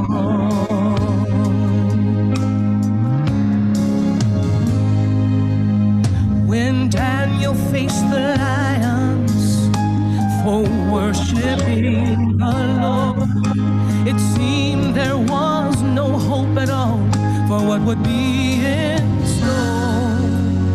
But when we stand on holy ground, our smallest prayer is heard.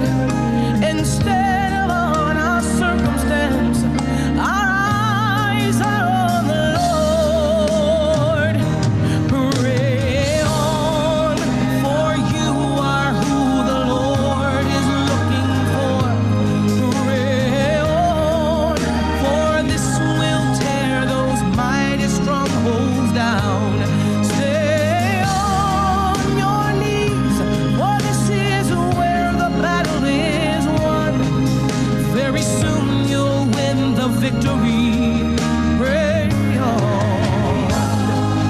When your questions go unanswered and your prayers may seem in vain, they don't seem to make a difference. They don't seem to make a change. Just rest assured God knows your needs, and He hears each time you pray. Your prayers are reaching heaven, and the answer's on the way. Pray on, for you are who the Lord is looking for. Pray on,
hair, right?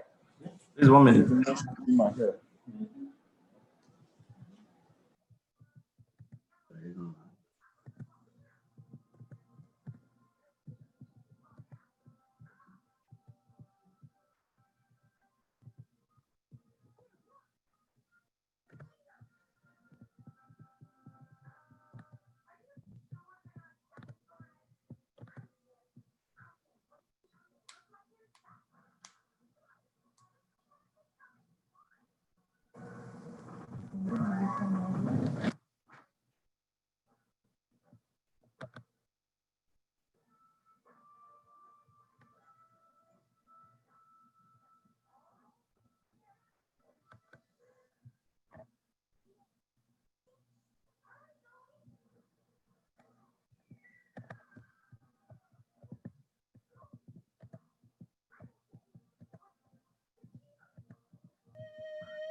The army of Judah was paralyzed by fear when they heard a mighty multitude was quickly drawing near. But as they prayed for deliverance, the victory would begin. For when we call upon the Lord, we summon all of heaven. Pray on, for you are who the Lord is looking for. Pray on, for this will tear those mighty strongholds down. Stay on your knees, for this is where the battle is won. Very soon you'll win the victory.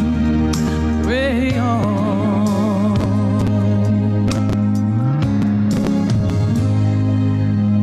When Daniel faced the lions for worshiping the Lord, it seemed there was no hope at all for what would be in store. But when we stand on holy ground, our smallest prayer is heard.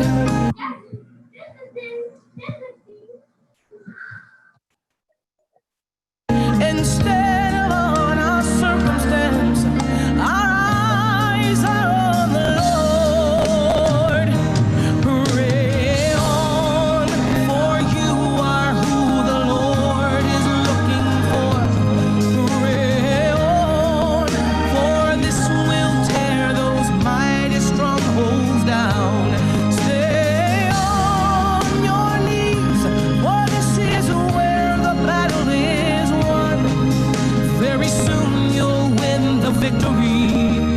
Pray on.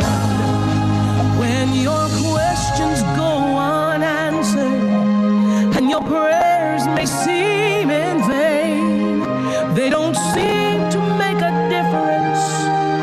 They don't seem to make a change. Just rest assured God knows your needs and He hears each time you pray. Your prayers are reaching heaven and the answer's on the way.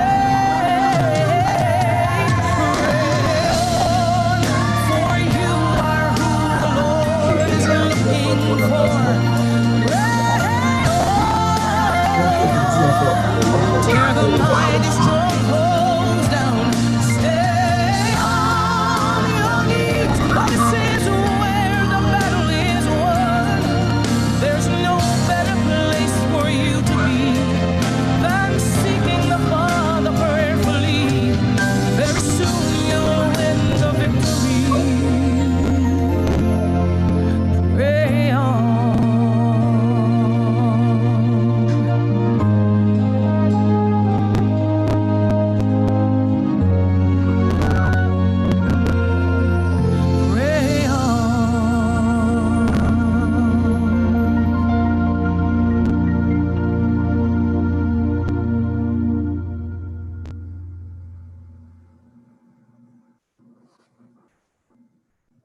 was paralyzed by fear when they heard a mighty multitude was quickly drawing near. But as they prayed for deliverance, the victory would begin. For when we call upon the Lord, we summon all of heaven. Pray on, for you are who the Lord is looking for. Pray on, for this will tear those mighty strongholds down. Stay on your knees, for this is where the battle is won. Very soon you'll win the victory. Pray on.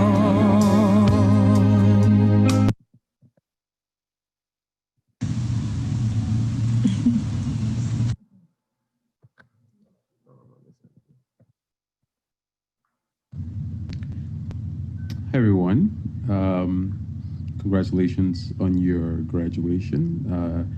I'm sure that it's an exciting time for you all to be in a situation where you've accomplished so much, you've been through so much, and now you get to celebrate.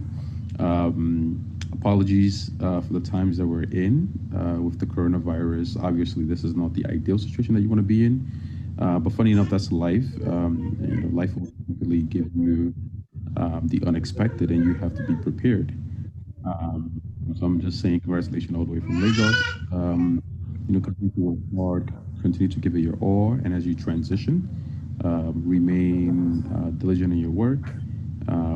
Always pray for God's guidance and for His vision, and really focus on figuring out how you could make the world a better place and how you can add value and improve the lives of your family and improve the lives of other people.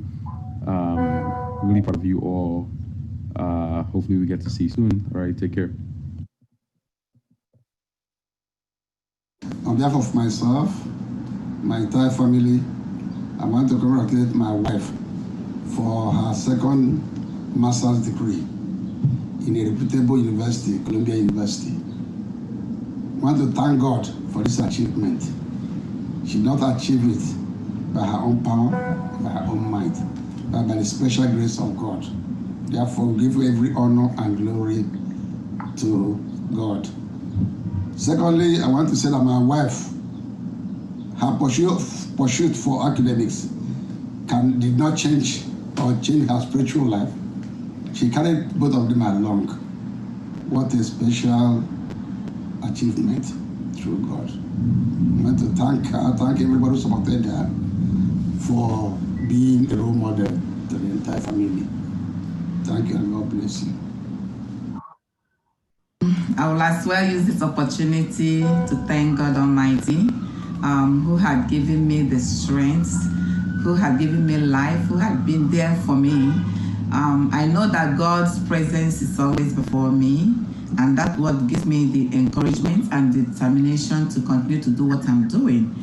In addition to God's help, I also want to seize this opportunity to thank my entire family, more especially my dear husband, who has been giving me the encouragement and the support, any support I need, financial and everything. Emotional support is always there. I want to thank my children as well for their help, my parents for all their support. I want to thank the entire community, my church family for your prayers, because it is your prayers that has been leading us all the way. So at this point, I will say, may all the glory, all the honor and adoration be unto God.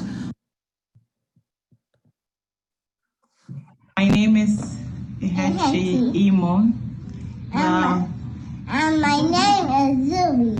Imo. And I'm so thankful to God for blessing me and giving me the privilege to complete my Doctor of Nursing program in the year 2020. I started this program in 2017 when I had Zuri, or before I had Zuri, but I remember doing one of my assignments in the hospital when I had Zuri. And it's been 3 long years, 3 years of constant praying to God, 3 years of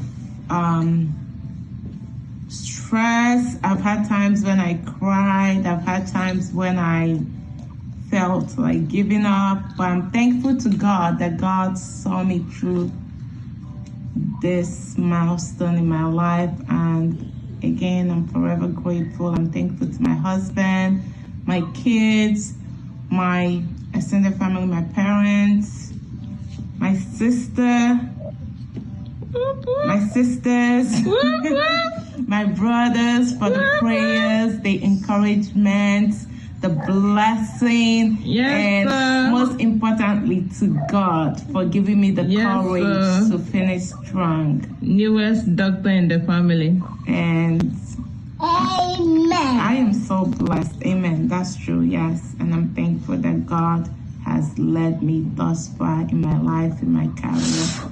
And I pray that He continues to add His blessings to my life in Jesus' name. Amen. Congratulations to Dr. Ihechi Imo. Thank you. You did it, and we all are proud of you.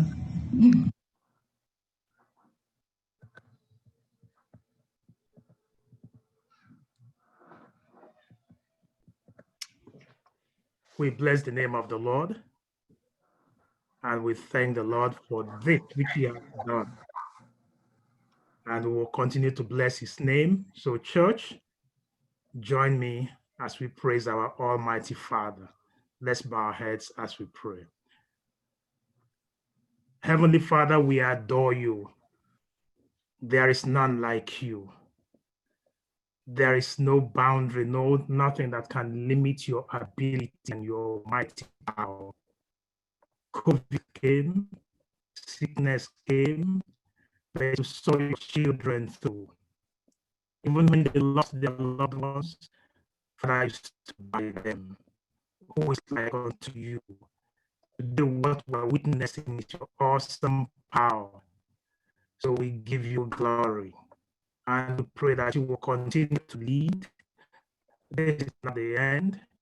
Rather, they have higher grounds to attain. So lift them on as they press on to higher grounds, Lord. Continue to lift them. And may you continue to bless their husband, their wife, their children, and their parents. And as a church, may this be an overview of what you can do, so that none of us will say something is holding me back. Rather, like Paul, we can say, I can do all things through Christ who strengthens me. So blessed be your holy name, Father, for we have prayed and thanking you for this milestone and for being our God. In Jesus' name we have prayed, and let everyone say, Amen. Amen. Yes. Amen. I will also go ahead and also bring another thanksgiving and praises. We today have a Solomon Singers with us. If you read their history and their background, you will know that indeed these are, yes, Solomon Singers. And they have been together almost for 25 years. So this year we'll be celebrating 25 years of ministry.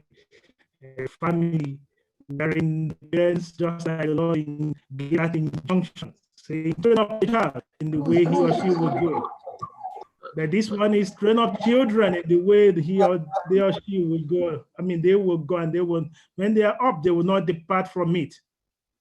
So the family of Sunday Walk, which was Showboy, blessed with all the P children, Prince, Peace, Precious, Princess, and Promise. All of them singing, glorifying the Lord. Been without peace for 17 years, but to God be the glory. This year, January, peace joined them. And we can say peace like a river flowing in their midst. So they will be ministering to us today. And they say, yes, what we're witnessing is nothing but answered prayers. So please, at this time, welcome with me the Solomon Singers. And I pray the Lord to continue to bless their ministry. But the most important is that all of us, whatever ministry the Lord has given us, use it. Whatever thing you know how to do it to the glory of the Lord. The Solomon Singers, ministering for what, for 25 years now, right from childhood. We pray the Lord to bless their ministry. Solomon Singers at this time.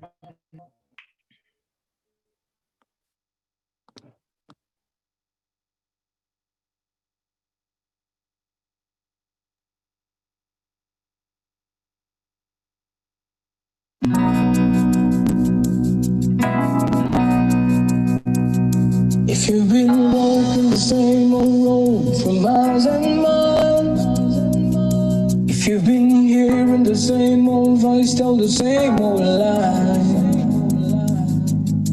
trying to feel the same old feelings inside, there's a better life, there's a better life.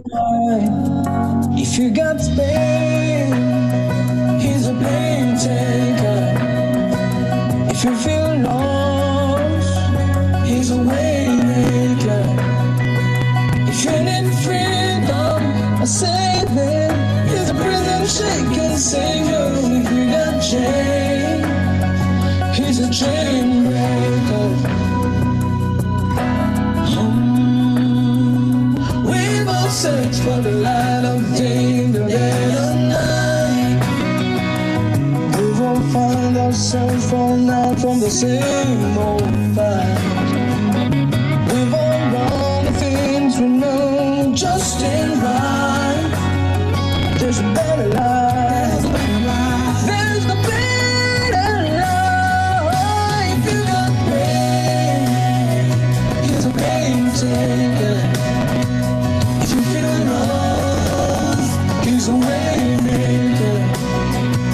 If you let freedom, saving, he's a prison shaking savior. If you got chain, he's a chain breaker.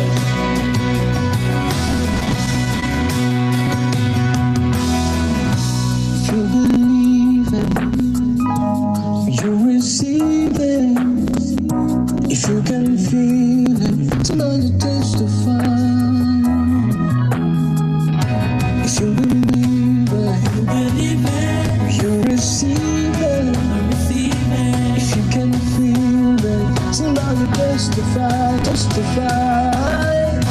If you believe it, if you receive it, if you can feel it, somebody testify, testify. If you believe it, you receive it. If you can feel it, somebody testify, testify.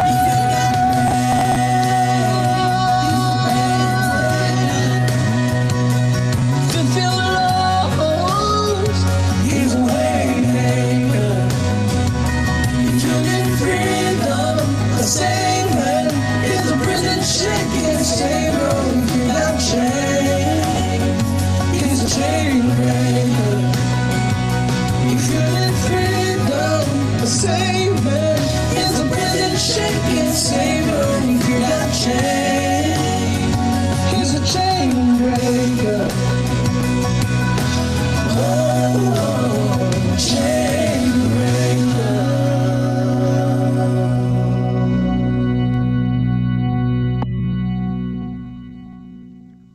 Amen.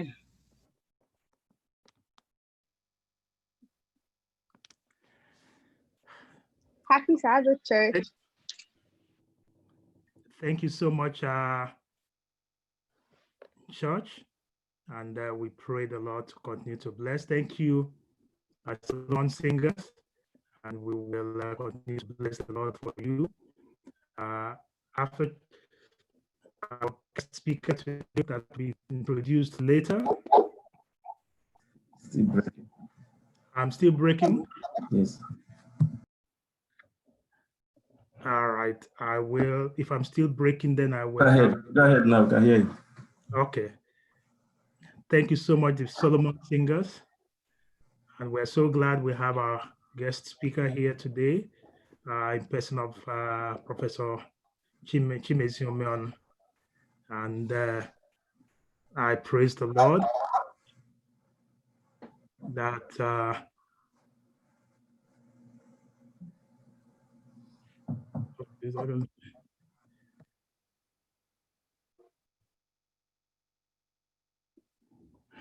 okay. We praise the Lord that Professor Omeon is with us. I will continue to pray that he will continue to bless our ministry today. The introduction will be done much later, and we know that the Lord will continue to bless each one of us. But after the church, after the divine service, we're going to have a potluck, and at that potluck, you'll be able to ask Professor Omeon questions pertaining to Clifford University. So also you'll be able to interact with our graduates. So I pray the Lord to bless us. Professor Omeon, you are welcome. And I pray the Lord to bless you as you minister to his people. God bless us all. Happy Sabbath.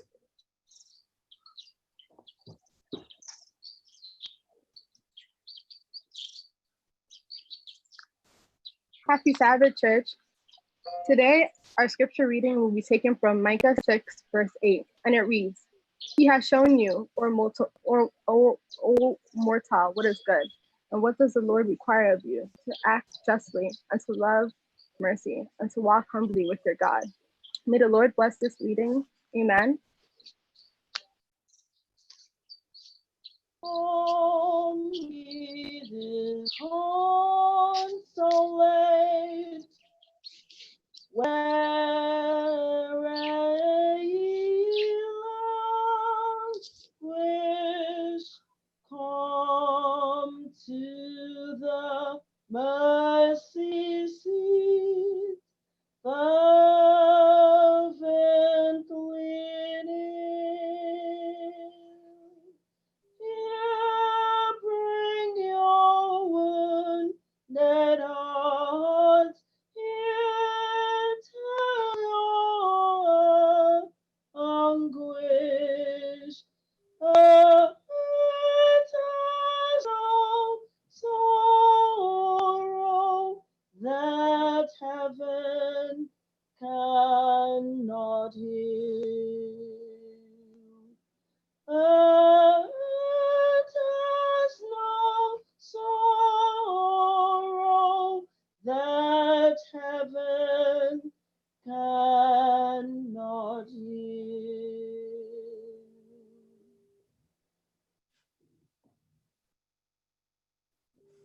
Shall we pray? Our Father and our God, we thank you so much for this time. We thank you for how you've been with us from the beginning of the program, even to this moment. We thank you for the Holy Spirit that has been with us, guiding and directing. We say, blessed be your name, O Lord, for all that you've done. At this moment, at this point, we pause to say, Lord, we are sinners and there's nothing good in us. We pray that you forgive us and have mercy upon us, O Lord.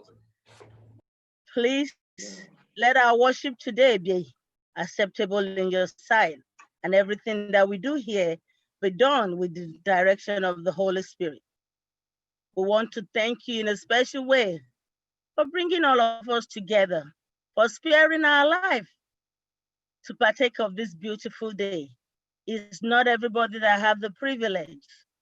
We're not glorying in their demise, but we are thanking you that we are still here, because it is only the living that can praise God.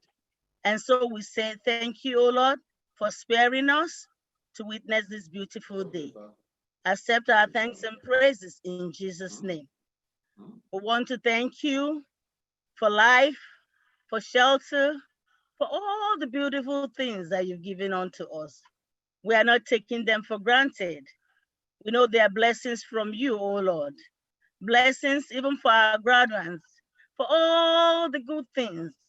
We say thank you, O Lord, for thus far you have led every one of us. Blessed be your name, O Lord. Father, at this point in time, every one of us here on this platform, we all have one need. We all have one thing that we're asking. But first and foremost, I want to bring thanksgiving for all these requests, because I know that you, O Lord, will answer them according to your own will in Jesus' name. We want to thank you, O Lord, also for our children, for how you've been leading also and directing them, O Lord. We pray that you continue to guide and direct them in Jesus' name. We want to thank you for the fathers, the mothers, who daily go out seeking what to feed the family. Father, you continue to form your shield against them, around them, rather, Lord. And you shield them, they're going out, they're coming in, you guided, and you bring us all back safely. Know that we're better than the people who are in one way lost their life. It is just by your mercy, Father, we thank you. We bless your name. Father, we humble ourselves at this moment, and we want to receive your word. We pray that as your word comes forth, that it will search us, and it will help us to search ourselves, and that we make amends and live right, oh Lord. Father, we want to thank you for the man of God who is going to break the bread at this hour to us. We pray that you give him the spoken word from above, and that as he speaks, that the word of the Lord will bless us all. And it will not be a condemnation unto us, but rather it will be a blessing, Lord. Thank you as we continue in this program. Many more blessings that we have not asked of you, you also bestow on us. This we ask with thanksgiving. In Jesus' name I pray. Amen. Amen. Hear our prayer, O Lord. Hear our prayer, O Lord. Incline thine ears to us, and grant us thy peace. Amen.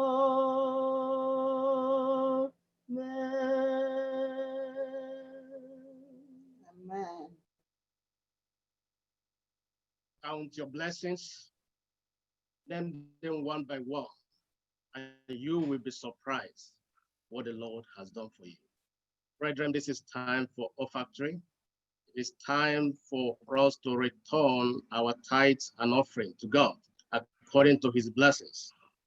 In the book of Malachi, chapter 3, verse 10, the Lord says, "Bring ye all the tithes into the storehouse, that there may be meat in my house, and prove me now herewith, says the Lord of hosts, if I will not open you the windows of heaven and pour you out blessings, that there shall not be enough room to receive it." Brethren, this is one of the areas where the Lord challenges us to give according to his blessings. He challenged us that if we give, he will open the windows of heaven and pour blessings, as we are witnessing today, in abundance, that whoever sees the blessing flowing around us will marvel. I encourage you all, I urge you, brethren, to give according to the blessings of God. I encourage you to use the online giving. We've been taught how to give using the online giving app. As I call our sister to give us a song, I call on everyone to open your phones and give to the Lord according to his blessings. As you do that, the Lord will richly bless us according to his promises. In Jesus' name, amen. Sister Oloma. When your life feels you are tempest tossed, and you are discouraged, thinking all is lost, count your many blessings, name them one by one. shall discover what the Lord has done. Count your blessings, name them one by one. Count your blessings, see what God has done. Count your blessings, name them one by one, and it will surprise you what the Lord has done.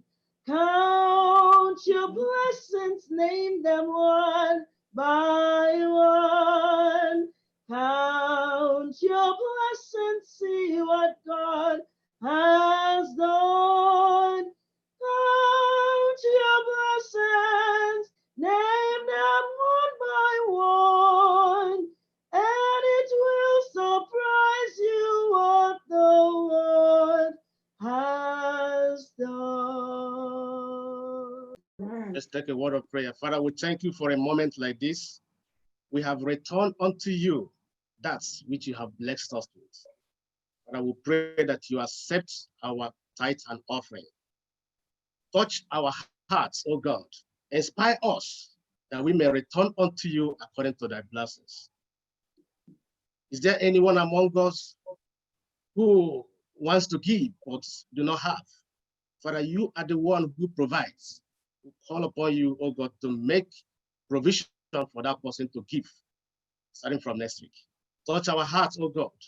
Always put in our spirit the mind of giving, that we may be able to return unto you according to your blessings. Thank you, Lord Jesus. Thank you, Ancient of the Days. May you continue to bless us. May you continue to touch our lives. May you continue to touch our businesses. May you continue to inspire us, to give us the wisdom and understanding to be successful in this world.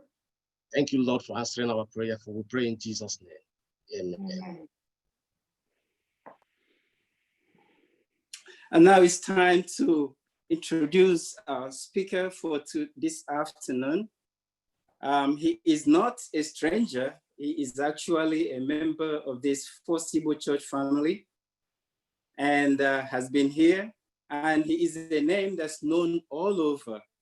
So it's a wonderful privilege to introduce today our speaker, who is the Vice Chancellor of Clifford University. Professor Umuonu will be speaking to us today. Like I said, he is the current VC for Clifford University.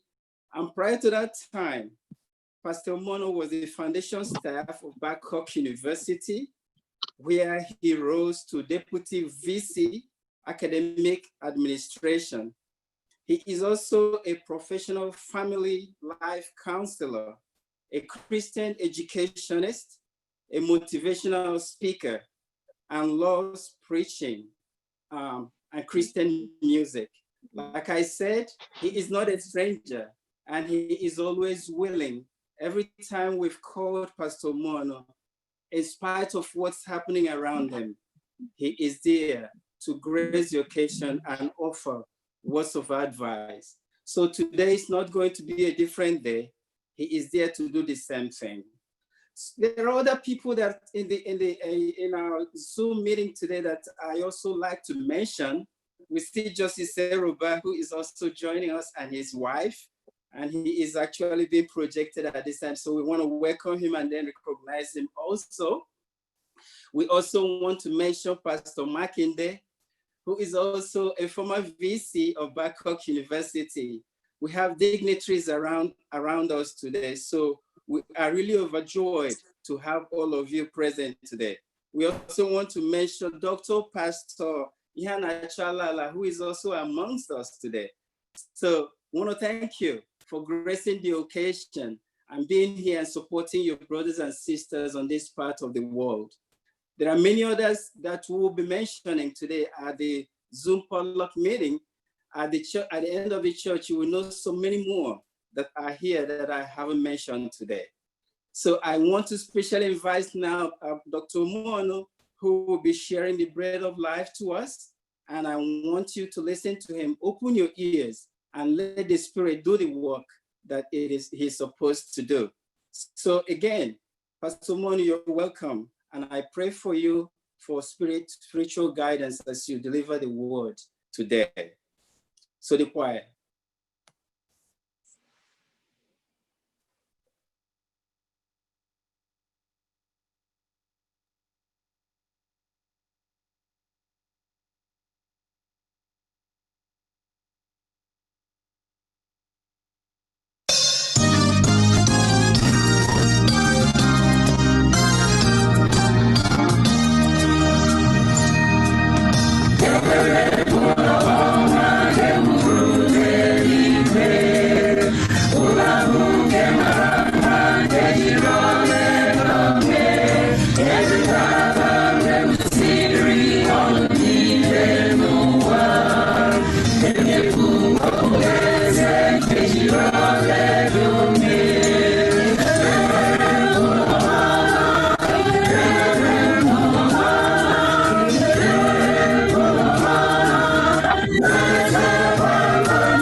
All the names they may show you. But you got find. That's all. Thank you so much, our choir, for that ministry in songs. Jesus has gone up to prepare a beautiful home for all of us, a home that is made with gold. You and I, by his grace, we live in that home. Seventh-day Adventist Church in New York, I want to say happy and blessed Sabbath to you all. I have seen a prayer from Pastor Professor J. Kayode Makinde. One name, it shall be well with you. I have also cited Justice Eruba. God is using this justice to do exploits for Clifford University. Pastor Lala is joining us from his home. My dear friends, I tell you, it shall be well with you all. My prayer is that God's grace will be sufficient for all of us, especially during this time of the virus, time of the pandemic, a difficult time in the history of the world. God's grace will see you and I through this terrible period. I remember sometime in August 2018, I was invited to this church in New York for Family Life series. I also used the opportunity to promote our dear Clifford University. I have never forgotten the hospitality of that moment. It's still very dear in my heart. I appreciate you, the pastor, and the church administration members for this special opportunity to share just one word of God with our brothers and sisters. I consider it a unique privilege. It is an honor not only to me, but also to Clifford University. I bring you warm greetings from your brothers and sisters, your sons and daughters in Clifford University. As you may know, we have all been forced into a holiday by the coronavirus. We have just completed the platforms for our online education, and we started the e-learning last Monday. Do you say amen there? Many in this church and in many places in the US, they are helping to sponsor our students. I remember a few weeks ago, I was at a bank at Romeka, and there I saw one of our elders. Elder, you are welcome. He told me he came in the previous week and he'll be going back in 2 weeks' time.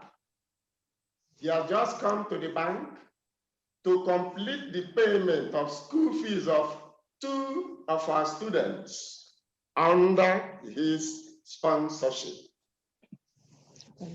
Many of our members in New York and in other churches in the US, they are also helping our students in one way or the other, especially the 5,000 Naira monthly contribution, what we call the Clifford Click. Many of them are participating, and we pray the Lord to bless you all. Others are promoting the university, helping to recruit students for us. I tell you something, my dear friends, God will never forget your labors of love. Clifford University started March 5, 2017 with 15 degree programs. But as of today, we now have 25 degree programs. The Federal Ministry of Education, they came here last year and sent the National Universities Commission come and evaluate what we are doing. After the evaluation and the assessment, they added 10 new degree programs, including, of course, the BNSC nursing, which is attracting many students to our campus. We are now planning to build a modern nursing science lab for this program. It will interest you also to know that we have passed 2 accreditations. Last year, the IBE, International Board of Education, 8 of them came from the General Conference to see what we are doing, to assess our campus, and evaluate our programs. At the end of that program, they gave us accreditation to operate as a Seventh-day Adventist university. Hallelujah, somebody. And then to crown it all, October, November last year, 2019, we hosted 54 professors and 13 National Universities Commission officials. They came to accredit our academic programs. The result of the accreditation came out last month. And to the glory and honor of God, we got all our programs full accreditation. Do you say amen? We are even hoping to add law.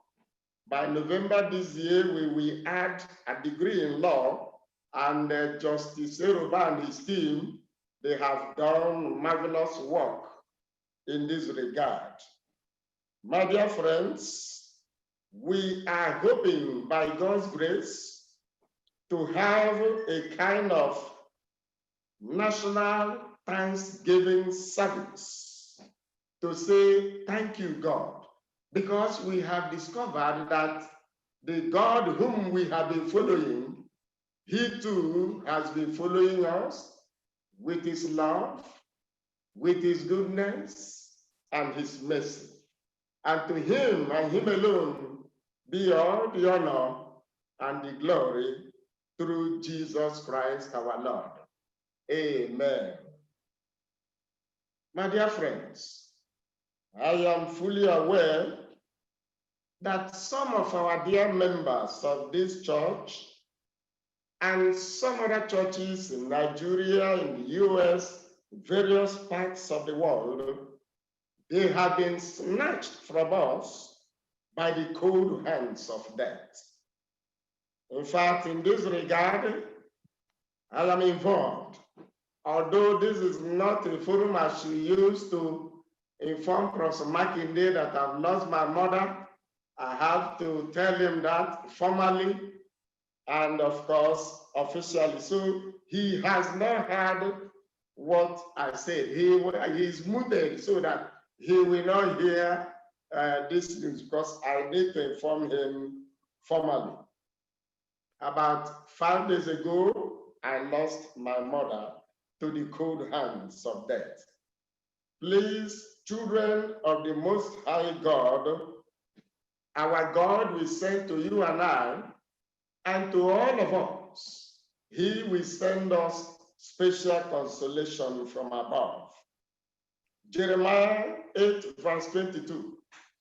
Jeremiah 8:22, God has promised that he will send us a balm in Gilead. And I strongly believe that this balm will be sufficient to you and I and all of us that are bereaved at this time. Do you say amen? Friends, one of these days, death itself will die.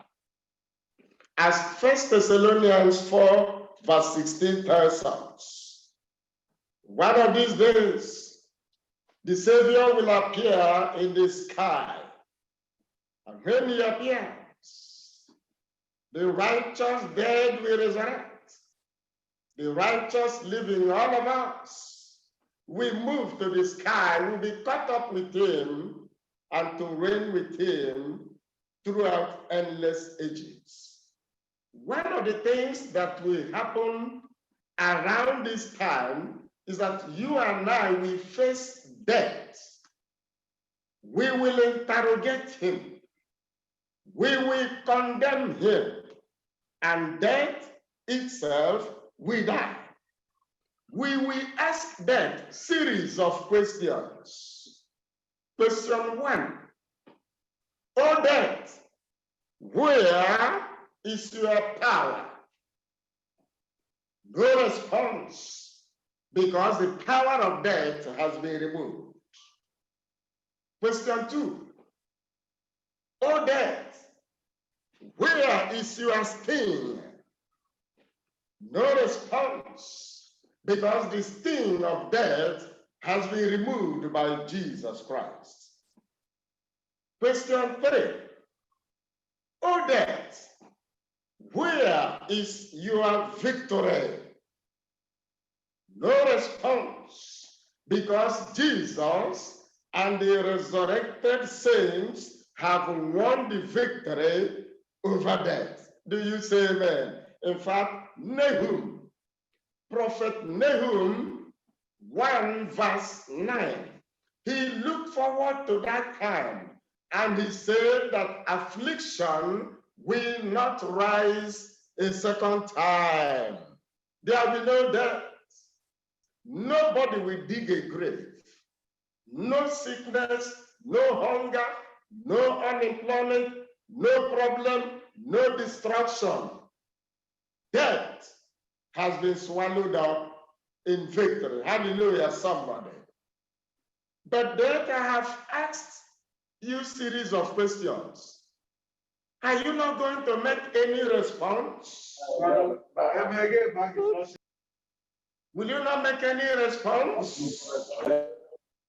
That you have killed the old and the young, the unborn child, using COVID-19, using cyclones, earthquakes, air crashes, tornadoes, Boko Haram, Haram Boko. You have killed and destroyed. Why not speak at this time, the children of God? Death will not make a response. The reason is that death has been swallowed up in victory. Hallelujah, somebody. Till this episode, in 1 Corinthians 15, verse 55, till it takes place. And until then, I pray that all you and I, members of our various churches around the world, all to whom it may concern, we all will be consoled by the promise of the resurrection.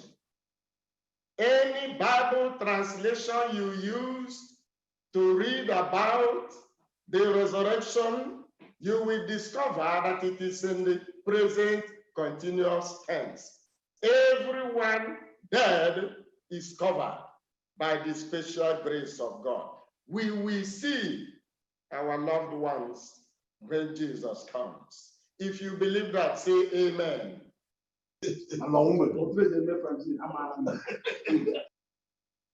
There is joy in the air over some of our brothers and sisters that have graduated from some courses of study. The atmosphere is getting electrified. There's happiness in the church and in many homes. There is celebration. And of course, to our graduates, I want to thank you for graduating. because there is a graduation ceremony, because somebody has agreed, has decided to graduate. Despite the pandemic, God has given us an avenue. God has given us an occasion to rejoice. And I rejoice with you, my dear brothers and sisters, praying that it shall be well with you. This joy, this rejoicing, by His grace, we go round. Those who are not graduating this year, their own turn will come next year and the years to come. We know that graduation is what I call a peak experience. Peak experience is an experience, something, an incident that is unique, something that is very spectacular to you. Like wedding is a peak experience. Childbirth, especially the first child or the last child, even any child, is a peak experience. Baptism is a peak experience. Housewarming is a peak experience. And so as we rejoice today on this peak experience of graduation, I pray that celebrations will not cease in our homes in the name of Jesus Christ, our Lord. But friends, I tell you something. A certain young man got admitted into a university to read nuclear physics. At the final year, he chose to specialize in the manufacture of atomic bombs and nuclear weapons. He planned that in his life, he will be a professional in the production of various explosives and war materials. His supervisor required him to produce an atomic bomb that will be detonated into a forest, and they will see how powerful, how destructive the atomic bomb will be. Sooner or later, the young man started gathering materials for his weapon of mean, medium, and mass destruction. And after about 7 months, his bomb was ready. He and his teacher, they went to a nearby forest, and there they detonated the bomb. They threw the bomb. The bomb was so powerful that everything plus everything times everything that had life within the vicinity, including green vegetation, all of them died. The mineral topsoil, the one we call humus soil, that sustains life, that sustains plants, it was badly churned up and seriously dehydrated. Unknown to them, to the student and his supervisor, there were 2 elderly women that had their farm very close to the forest where they detonated the bomb. These 2 women were very badly wounded by the bomb blast. The incident was equivalent to a mini earthquake.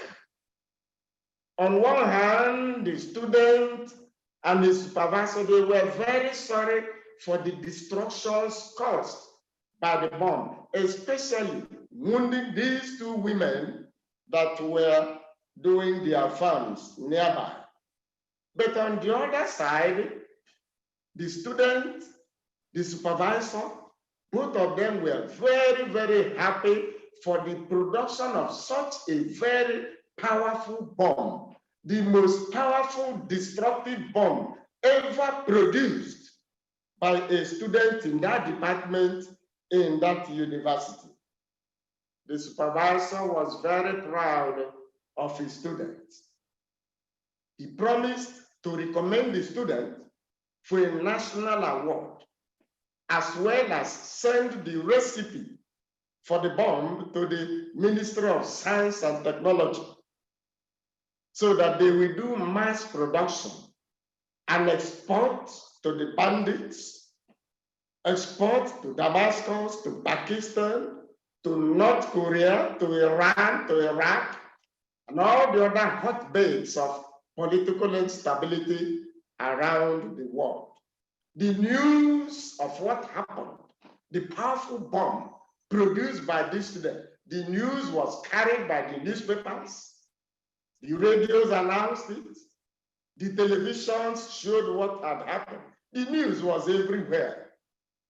Finally, at graduation, the student got first-class honors, nuclear physics, atomic bomb production.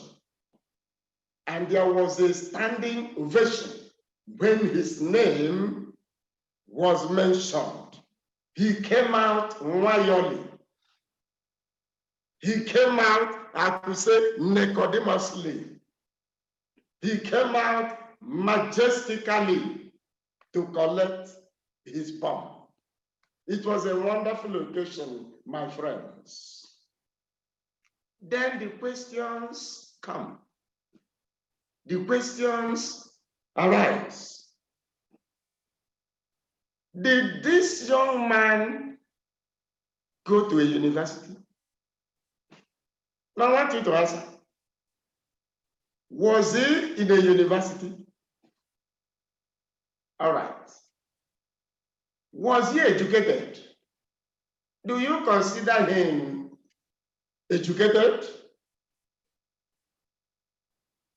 Did he do well at school? Will you say he did well at school? Do you need him in your family? Do you need him in your family? All right. Will you agree to live in the same room with him? Can you sublet your basement or an apartment in your house for him to live as your co-tenant? Young ladies, are you in the house? Young ladies, I hope you're in the house. Will you accept this young man to be your lawfully wedded husband, to have and to hold, for richer, for poorer, in sickness and in health? Hitherto, will you agree to pledge to him your love? Your answer is my answer. But then, my friends, remember, he went to a university. Remember, he made first-class honors. And remember also that not everything that glitters is gold. Micah 6 verse 8 says, he has showed you, O man, O woman, O boy, O girl, he has showed you, O man, what is good. God has taught you his goodness, his mercy, his love, his kindness through the various lectures you received. You have come in contact with lessons, practical skills about our God, about our Maker. All that you have known, they all point you to God's goodness and mercy. You have received the content of divine knowledge. You have expanded the frontiers of academics, even our very young ones, the little ones. I pray that day in, day out, they will all grow in the knowledge of our God. You have participated in cross-fertilization of knowledge. He has showed you, oh man, what is good. Young man, young woman, boy, girl, God has made what is good manifest to you at this time. Amen. The big question comes, what does the Lord require of you? The same Micah chapter 6 verse 8 is asking our graduates of today. We are all celebrating a very important question. What does the Lord require from you? Having shown you what is good, the next leg of that verse is, what does the Lord require of you? Micah 6, verse 8. My dear friends, God expects you first and foremost to love mercy. Hallelujah, somebody. And how can you love mercy? Isaiah, I always refer to Isaiah as the gospel prophet. He said a lot about Jesus Christ, even more than some of the gospel writers. Isaiah chapter 1, verse 17 answers the question for us. Says you have to learn to do good to all and sundry. Anyone that comes across your way, do good to all. Cease, stop to do evil. Seek justice, do justice anywhere you find yourself. Rebuke the oppressor, uplift him that is oppressed. Raise a prophetic voice against those that deal unjustly with humanity. Defend the fatherless and the motherless. Plead for the widow, plead for the widower. I am just looking at the service component of what it means to graduate. Be an agent of peace. Be an agent of development. Be an agent of prosperity wherever you may find yourself. And lastly, Micah 6 verse 8 says, you and I, our graduates, we must walk humbly with our God. This is a very important requirement from all of us. How do we walk humbly with our God? A serious assignment. How do we do it? Firstly, God expects you to know him whom to know is eternal life. John chapter 17 verse 3 says, this is eternal life, that they may know him, the only true God, and Jesus Christ, whom he has sent. It was this knowledge, this true knowledge, that enables you and I, enables our graduates to walk humbly with our God. Perhaps this was one of the things that led our God to establish the very first school in Eden. We know that there was a school in Eden. And in that school, God himself was the teacher. Adam and Eve were the students. The garden was the classroom. Nature was the textbook. The angels were visiting teachers, visiting professors. But it seems that Satan perhaps failed the entrance examination because he was not in that school. that they may know him whom to know is eternal life. Success in academics must lead me to know him and to decide all the days of our lives to walk humbly with our God. God has granted you, our graduates, he has granted you success so that you be a means of success to some other people. And I pray that somebody through you, from you, especially those that graduated from degree programs, the masters and the doctorates and the bachelors, somebody else will visit success, will be a success, will be elevated because of your graduation. God has enabled you to graduate so that through you, somebody else will experience graduation. God has given you a certificate, and it is an emblem of service. Even the little ones among us, the kindergarten, there are things they can do at home. And you agree with me that these little ones, they bring joy, they bring happiness, they bring motivation, even in the home, to their parents, to the church. It is because of them that we know that our church has a bright future.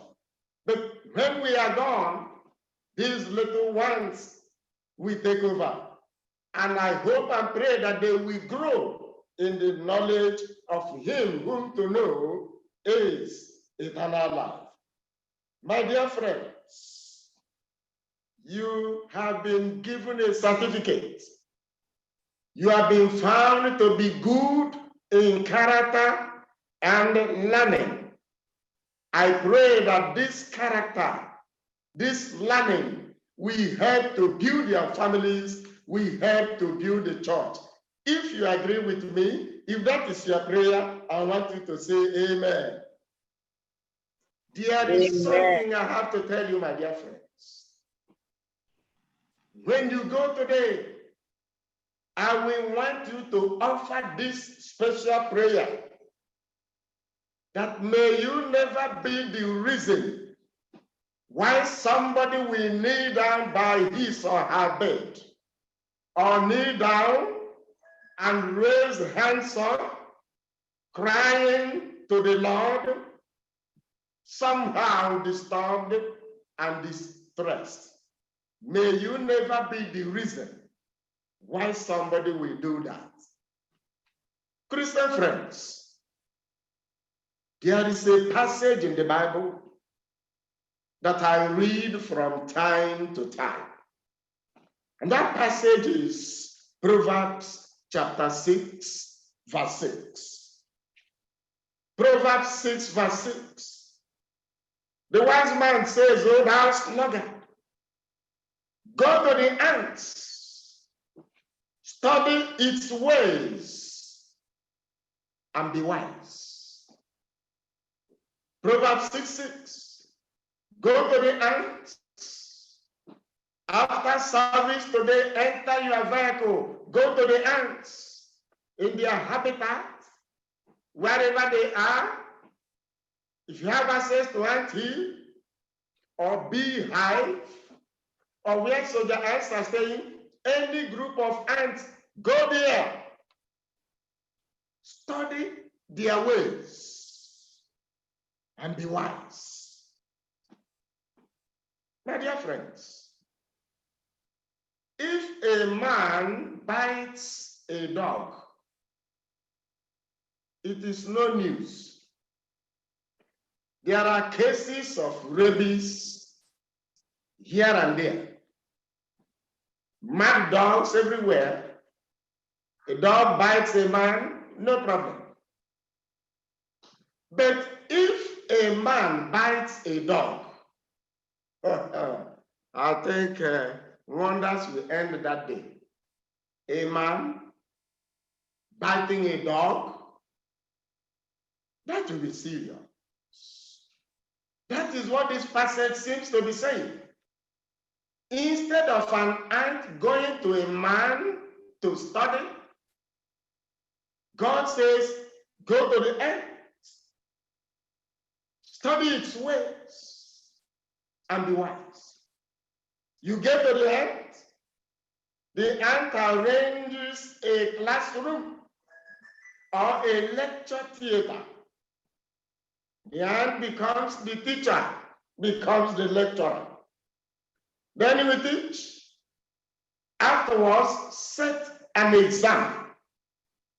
You pass the exam.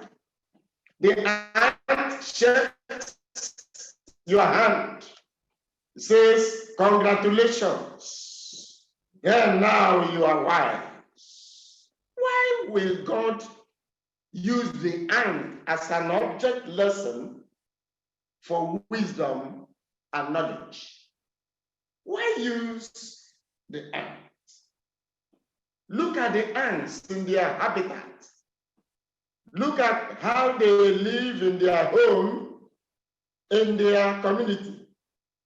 I call it cooperative living. Get to their habitats, get to their home. You see the king.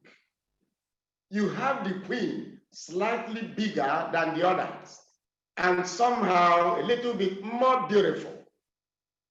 You have various categories of workers, and then you have the soldiers. They guard the environment, they guard the habitat. If you come to destroy the home, the environment, or the habitat, the soldier ant can give you a bite and blood may even come out. The soldiers. You discover that everyone is working for the common good, for the common good of the habitat of the community. When they have a piece of food, like a grain of cooked rice or a dead insect, they will all carry it to their habitat and share it. Everyone will partake and they will be happy in their land. Everyone is involved in the service component to make sure the habitat is good. Our graduates of today, I pray that you get involved in whatever capacity you find yourself. Be involved in service to make our world a better place, to make yourself even better than you are, to make our families better than they are, to make the Church of God better than it is today, to make a larger society experience progress, experience development. This is my prayer for you. And if you agree that God will do it for us, I want you to say amen. Our dear graduates, my dear fellow church members, there is joy in the air. And I hope and pray that this joy will go round. Whatever level of graduation you're experiencing, may it be a ladder, young and old, a ladder that God has given to you to grow so that you render unto him effective service. And all the days of your life, you will live to experience the joys of service. And in turn, our God will pour his showers of blessing on you. At this time, I want to offer a special dedicatory prayer for all our graduates. Of course, all ourselves, their parents, their sponsors. So wherever you are hearing my voice, I humbly request that you bow for a special dedicatory prayer. O God, our help in ages past, the hope we have for the years to come. There is joy in our hearts. There is joy in our homes. There is joy in our church over our brothers and sisters whose efforts you have crowned with academic success. Lord, we are believing that you were the one that awarded them the certificates, the degrees. You have given them these honors, and we are praying that they use whatever position you have placed them, whatever elevation that have become theirs, may they use such to serve themselves, to serve the community, to serve the church, and to serve the larger society. Father, their parents, their loved ones, those that sponsor them, their guardians, the church, the pastor and his team, all of us that are rejoicing today, may rejoicing never cease in our hearts. O Lord, our God, those of us that are bereaved, send us consolation from above. Help that we will live this day. I remember it for good. I remember it for joy. Because on this day, despite the pandemic, you have given your sons and daughters occasions to rejoice. Rejoicing will never stop in our homes. Do this and more for us.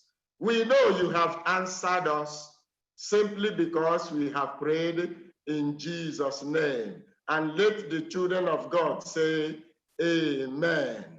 Amen.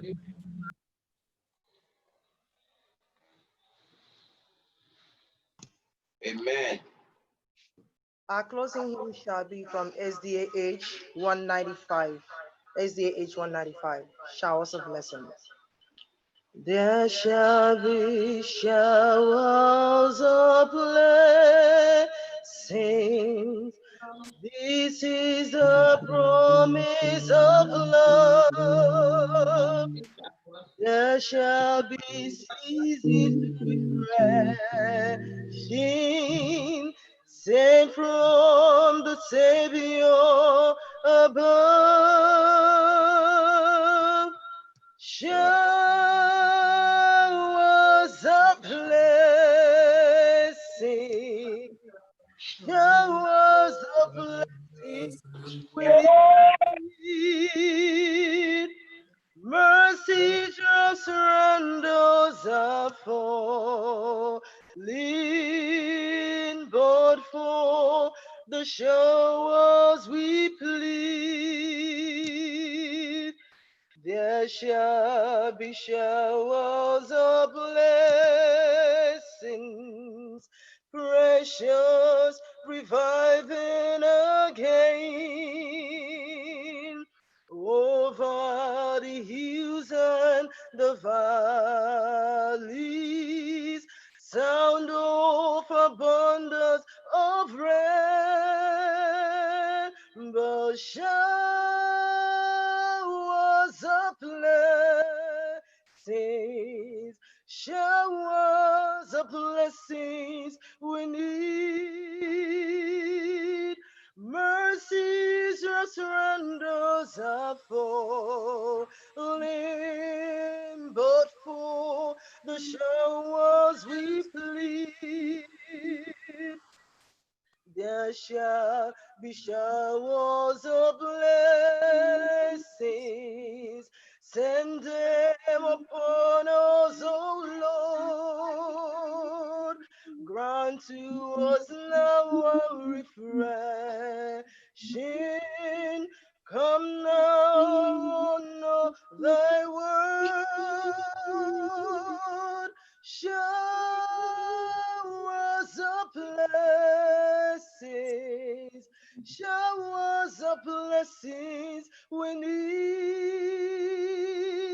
Mercy just round us are falling, but for the showers we plead. There shall be showers of blessings. Oh, that today the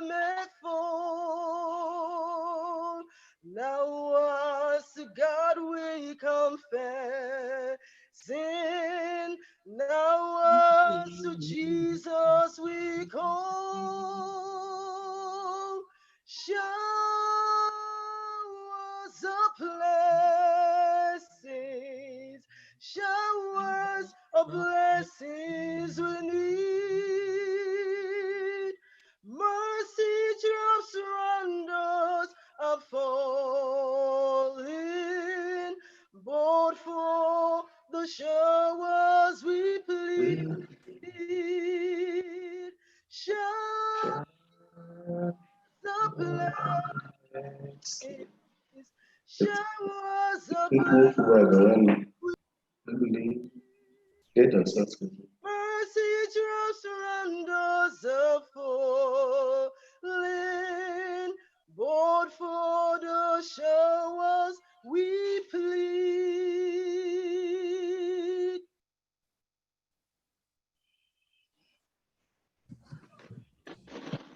I will want us to invite Professor Makinde for the benediction. Anywhere you are, please, let us humbly invite Prof to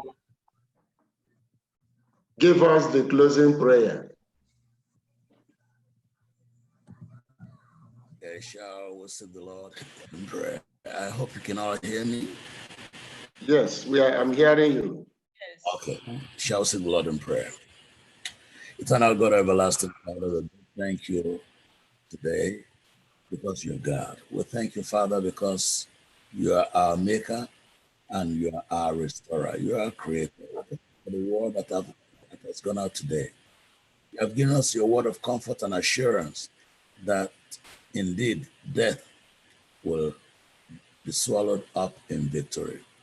You have also given us the assurance that these young people that are graduating, that received a human acknowledgement of achievement, that eventually all of us will learn not just to be here, but that we will learn forever with you in the kingdom, with you as our teacher, as our role model, mentor, our example. Thank you, Lord, again for the ministry of Professor Mona. Thank you, Father, for your goodness and grace at Clifford University. Thank you for your people gathered all over the world, especially at the First Igbo Church there in New York. We want to thank you, Lord, because day by day we can goodness and your power and your grace. Father, all the blessings that you give to us here below, may they not be testimonies against us, but may they be those things that will have been empowered to lead us into your kingdom. And now may the Lord bless you and keep you. Amen. Supposed to shine upon you and be gracious unto you. Amen. May the Lord lift up his countenance upon you right now.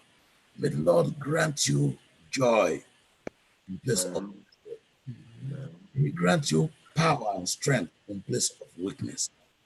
May he grant you life in place of death. May the Lord crown your efforts with success wherever you go, that it shall be well with you. This is my prayer. With thanksgiving, we'll celebrate God's goodness. On this Sabbath day, may you receive peace from now and forevermore in Jesus' name. Amen. Amen. Amen. I will follow thee, my Savior. Oh, sorry, my Lord, now be. Where thou goest, where's I will follow. Yes, my Lord, I'll follow thee. I will follow thee, my Savior. Thou didst shed the blood for me. And all men should forsake thee. By thy grace, I I'll follow him. Amen. Amen. Let's all bow our heads now for a moment of meditation.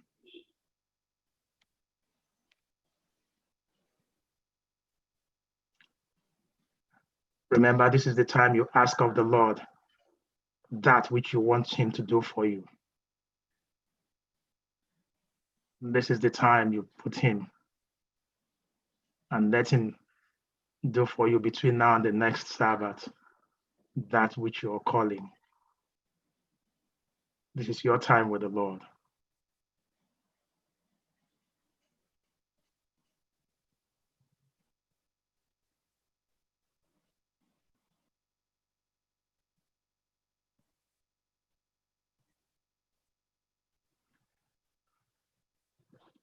Father, we have come.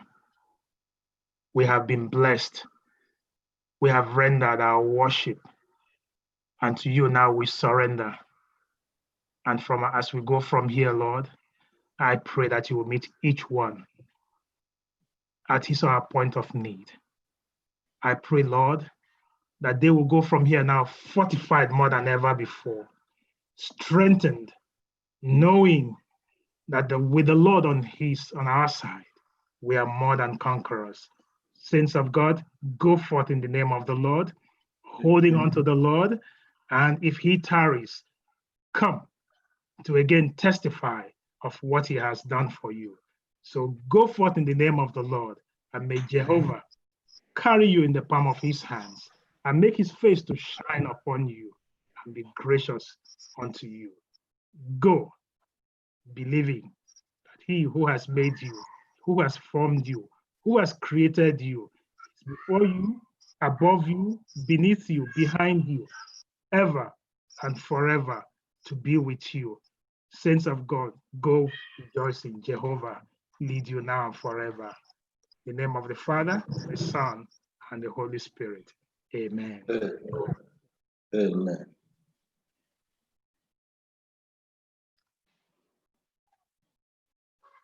Again, I thank each one of you for worshiping with us. What a blessing to have Professor Omeonu with us today. And thank God for the word, for the spoken word that he has given us. Again, thank God that Professor Makinde is also here, and Professor Mrs. Makinde, they're all here. You see, this is how we're going to do our Zoom potluck today. I recognize every one of you, and I'm going to go around to meet with each one of you. But let's do the potluck this way. We will take on Professor Omeonu, and let him just, in a minute or two, tell us what is going on right there at Clifford. And if we have questions, we will also ask him. And then from there, we will come over to our graduates who are celebrating, and then turn the spotlight on them. And then I will, the third round, I will go all over and see every one of you. And remember, we are so glad that we have you, but the joy of it is that you subscribe to our YouTube and to the Facebook, start your own watch party so that everyone will join and be blessed with this fellowship. So let's start with Clifford, and now come over to everyone. Yes, so Professor Omeonu, please, so glad, let us know what's going on over there with what the Lord is doing. And then you can also tell us, I mean, if we have questions, those of us who have questions, look, for us to make this question much easier, we have the chat box. Just type in your chat, I mean, your question or your observation or concern, and I will read that out to the VC, and then we go from there. So, Professor Omeonu, go ahead, let us know what is going on there in Babcock. I mean, in Clifford, not Babcock, in Clifford. so that we can be beneficiaries of that. Yes, so let's go ahead now. All right, thank you so much, our pastor. The Lord has continued to bless Clifford University.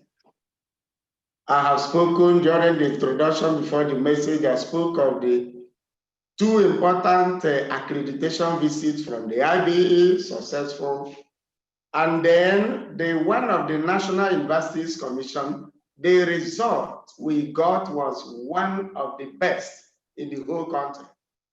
It's rare you see a very young new university. We are just 3 years plus, facing accreditation, 54 professors, 13 NUC representatives coming, and then you getting full accreditation of 5 years. Is very, very rare. And I think, just as I said, I attribute it to the grace of God, not anything special, not any knowledge or experience. It's just God trying to bless this institution because his name is called here. Now we are building what they call the moot court, because we are planning to start a law program this November, December. NUC was to be here in April to observe the moot court, office of the Dean of Law, and especially the law library. We have gotten a consortium of our lawyers led by Justice Eroba, and then our son, Paul Ananaba. They have donated books. They have come here. We have held a series of meetings to put things together so that when they come, by his grace, we'll be allowed to start off our law program November, December this year. But something on ground now is that we are planning an expanded national Thanksgiving service. East, west, north, south, we will invite our members, invite the parents of our students, our own parents, and also invite the council. And I will invite my colleagues, vice chancellor, to come here one Sabbath to praise the Lord and thank him for his goodness and his mercy on this institution.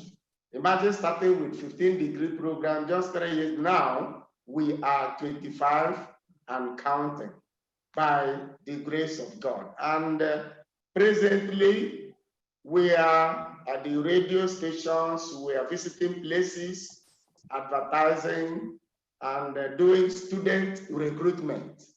I must put on record here that many of our people at our church, your church in New York, in several places in the US, they've been a source of joy, a source of motivation for this university. Recruiting students for us, sending their relatives down here to come here and study, as well as contributing 5,000 naira monthly. In fact, some have paid for 10, 12, 9, 8 months up front. We call it the Clifford Click. Justice Eroba is the one coordinating that program for us.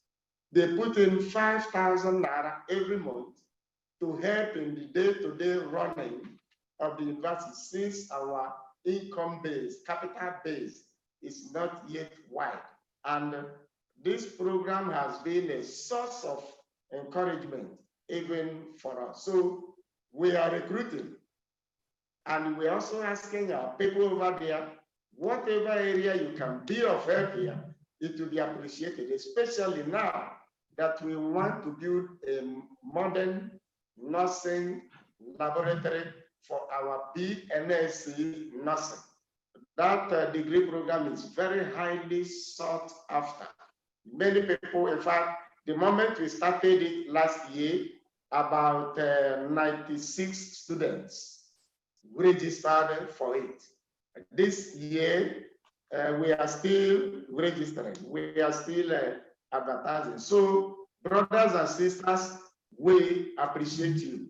Wherever you can come in, books, funding, laboratory equipment, and so on. And then sabbaticals. You can spend a month or two here to do one or two things and then go back to the US. We can work that out. Another thing people have always asked is, can they invest? And of course, when I came to the church in New York, I stated it. Come here, build hostels. There is a committee headed by Emmanuel Adelu on that. Build, operate, transfer. That's available. You can build supermarket, build shop. In fact, we need somebody now to build a water factory in this place. We have quotations and so on all these things. Invest here and we agree with you on how the funding and how the finances will go. And I tell you, nobody will cheat you. Paul Anaba will be there to write the agreements, and Justice Seruba is here to back us up. You come, invest in Clifford, invest in the work of God, and the Lord will seriously bless you as you do that. Thank you so much. Sorry, please. Another thing I have to tell our people is that here we are doing week of prayer on semester basis. And every semester now, we have baptisms of 8, at times 9, at times 10 of non-Adventist students and people coming from the community. I will never forget the services rendered by our medical center. You know, Dr. Emmanuel Elina is one of the recognized surgeons now in this country. He is the one over there as a medical officer, and people from far away, distant places come there for all kinds of surgeries and medical attention. And through that, we also reach people with the everlasting gospel. Let me stop here. Perhaps the questions come. Yes, at this time, we'll take the questions. And we are so glad that just as he kept mentioning the names, we have Justice Seruba right here. Yes. Justice, you're still owing us bringing your membership over, by the way. My membership is online. Okay. And then we also have Elder Dr. Paul Anaba, who is also here with us. So let's take the questions. We welcome you. We're still going to come back to welcome everyone. So let's take the questions now. All right, there is one. I've seen one here on the board. The person is asking about the number of students we have now. You know, we started with 86, but now we are getting to 534. Amen. Amen. 534. Yes. Okay. Another question. Any other question? What about the Clifford program? All right. What about the Clifford program? Around the programs, we have Bachelor of Arts degrees in English language. We have in history and diplomatic studies. We have BA Christian Religious Studies. Then we have BSc Computer Science, BSc Information Systems, BSc Information Technology, BSc Cyber Security, BSc Microbiology, BSc Biology, BSc Biochemistry, BSc Chemistry, BSc Physics, BNSC, Bachelors in Nursing Science,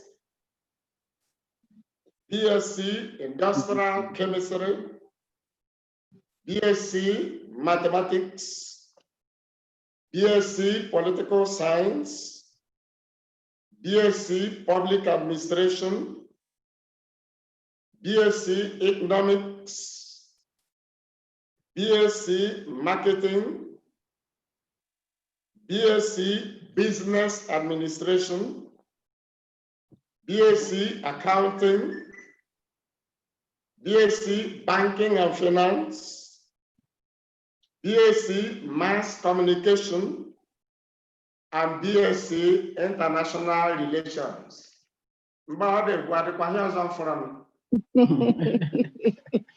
That's a good one. All right. Quick one before I turn to Justice Yoruba for a comment. Prof, the question here is, when is the law program starting? When do you intend starting that? We intend to start the law program by November, December. In fact, I have been in touch with the National Universities Commission. If not the COVID, they would have come. But the team that will come, they are ready. But the man in charge of that unit, Dr. Saleh, who is in charge of accreditations and the assessments for new programs, he told the team to wait a little.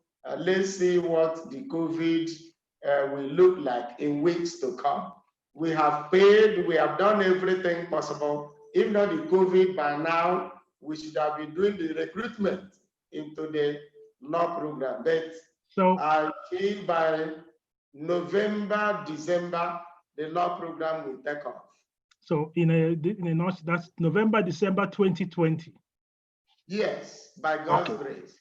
Thank you. Then you take these two questions together, so that that is the medical program. Do you have intention of starting that? And the medical hospital that you have, is it available to the public, or is just for Clifford and Clifford alone? Oh, no.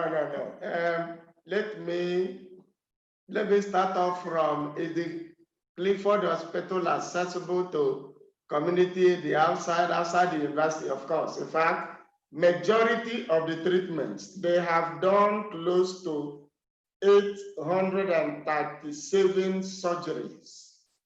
Out of that, not up to 20 are from the university. In fact, the last one that was done there that took 6 hours, the people came from Port Harcourt. So Ihe community, they've been patronizing the hospital, and then Enugu, Bayelsa, and so on and so forth. Very few from the university community even go there, you know. The majority of their treatments are from outside. Praise the Lord. So did you have any? And then another question I'm seeing here. No, go ahead. Do you have plan for the medical program? I'll be sending you the questions. Just instead of reading. Yes. Okay. We have that in mind. Yes. We have the medical program in mind, and luckily, the National Universities Commission, they've given us another faculty of basic medical sciences. And that is the one that is housing the nursing degree program. We want to start perhaps gradually, yearly. Nursing is in now. After the law program, we bring in medical lab science, public health, environmental health, and then from there we climb up. And then there is also something that Dr. Onye Achillehu, Dr. Imo, and some of our brethren in the US, they are putting up something for the university, at least so that this new faculty will house a kind of a cardiac center somewhere here in the Eastern region. It is in the pipeline. They are planning on it. There is the drawing. Dr. Nyatilihu, who is a cardiac surgeon, is the one that is working on it. He and Dr. Imo, our NACINDA president, and some of our they are putting it together.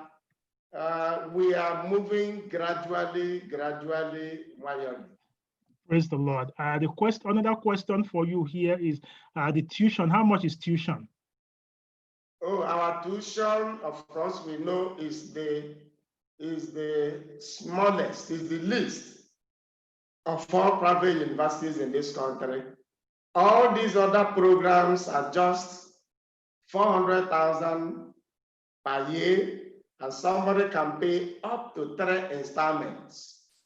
If you are an Adventist, from your second year, you get a rebate of about 30,000. So you pay 300 something thousand for baptized Seventh-day Adventists.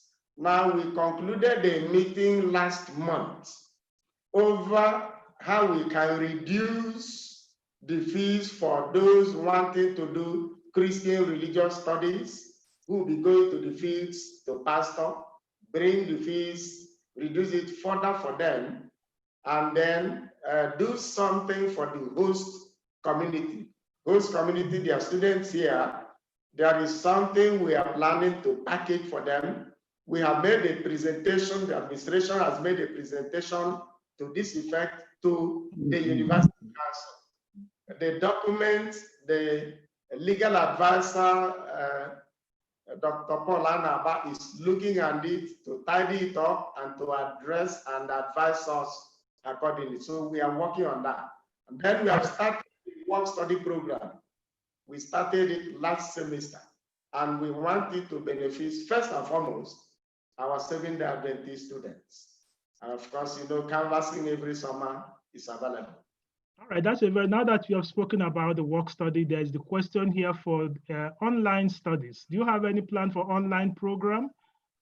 All right, we just completed our online platforms last month, and our teachers have loaded programs and so on. We are going to have a Senate meeting this coming week to review it and vote to own it, and then from there it takes off. But as of now, by God's grace, it is set. Okay, that's wonderful. Now, you spoke about the Clifford program. That is the Clifford Click, where people can donate money and be a member of the club. Can you just spoke about that in passing? I see. All right. Justice, want to speak about that, or you want the prof to talk about that? Well, since I'm here, I am the administrator of the Clifford Club. And what we do in the Clifford Club is to address the recurrent expenditures of Clifford. We came at a time when a few things were a little bit difficult to handle. And God gave the inspiration that we can, by little money, help Clifford to survive. There are some members of your church there, remarkably, Dachika Nwogugu and his wife, my sister Kiki. They have tremendously supported this program. He has brought in close to 20 people who are clickers in the Clifford Club. What we do is that we have an account that is hosted by the bursar of the university, where we encourage people to pay in the sum of 5,000 Naira monthly or $20 monthly. We have both Naira account and dollar account. And for those of you who are very busy, it might be difficult to remember little money like 5,000 monthly. So most of the people who are outside Nigeria do their own, either biannually or annually. For per annum, you just pay 60,000 Naira. And those who do biannually, they pay 30,000 Naira every 6 months. We have run this program from the April 2019 till now. And by the grace of God, we have, by these little contributions, generated well over 5 million Naira, which we have been giving in aid to take care of some little expenditures. Our target is to be able to be giving Clifford University 1 million Naira every month. And that can only be possible if we have a minimum of 200 members. As of today, we don't have up to 200 members. We will be encouraging everybody that is listening to us now to please join the Clifford Club.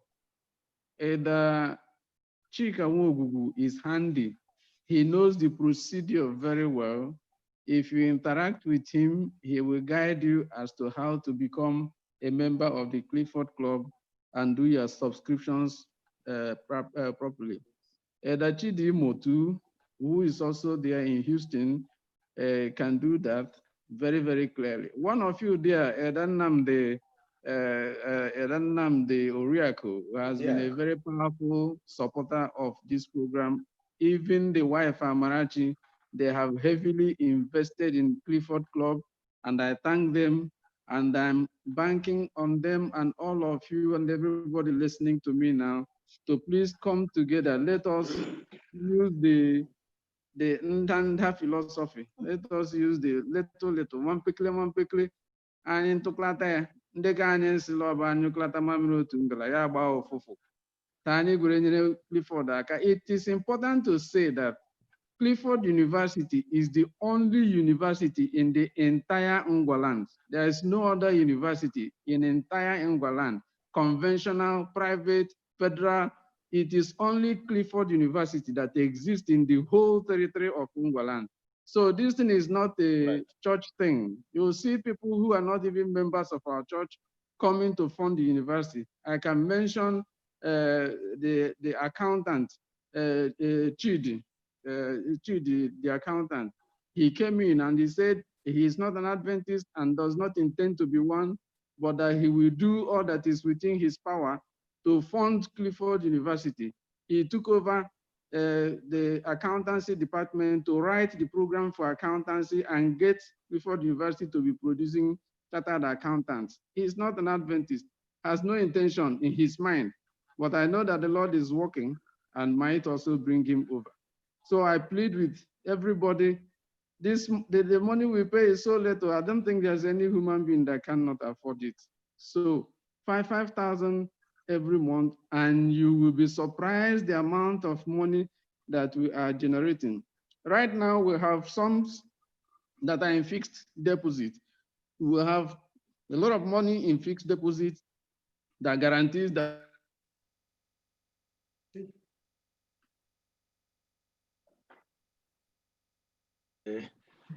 all right, the justice is freezing. All right, Achia, let me just chip in, just spend some seconds to chip in this. Yes, so just make it brief so that we can take other questions. Yes, when I was doing the introduction and I was expressing appreciation to members of our church in New York for all they're doing, the person I saw in the bank at Omoeka, Access Bank, paying in for 2 of our students, they are paying their fees, is the same that he can. He was the one I made there face to face. We are grateful to you all. Thank God for that. All right. So the Justice, are you back? Let me see. Justice, everybody, are you back online? I lost you. Okay, we lost you. All right. And so we just quickly round up on that. And Elder Paul, I know I saw you somewhere there. I know you also there. You wanted to, I see. Hello? Yes, we're here. Go ahead. You just wanted to make a comment on that of the Clifford program too? Well, yes. I just want to appreciate the opportunity that has been given to the Vice Chancellor of Clifford to not only preach, but also to speak on Clifford University.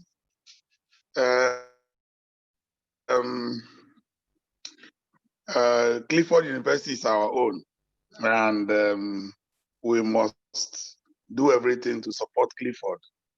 We've gone through difficulties as a university, just like other universities, but I want to encourage every one of us, with the way the world is going now, there is need for us to patronize that our own and make it the Harvard University in Nigeria in the coming years. Amen. The VC has told you all that is going on. My Lord Justice Yoruba is there now, so I'm seeing him. We are very optimistic that law will be studied in that campus in a short time. Amen. Between next 1 year, I'm sure law will be studied in that university. Amen. God nursing, in a short time to also get medicine and others. The biggest way we can evangelize Nigeria as a people is through university education. Amen. Babcock is a success. We have converted more people through Babcock or have become known as a church through Babcock than through no other means. And because of Clifford, we will do a lot more. So I want to encourage everyone, when you check it, it's a bit cheaper to go to Clifford. We've made the fees cheap. And that university will not survive only through fees. We also have a duty, particularly those of us in diaspora, either in Nigerian diaspora or the international diaspora, to come together and think outside the box how we can help that university. That will be the biggest legacy we can leave for other generations. That's the best I want to say now. I believe that God will help us. Thank you, the Festival Church in New York. Thank you.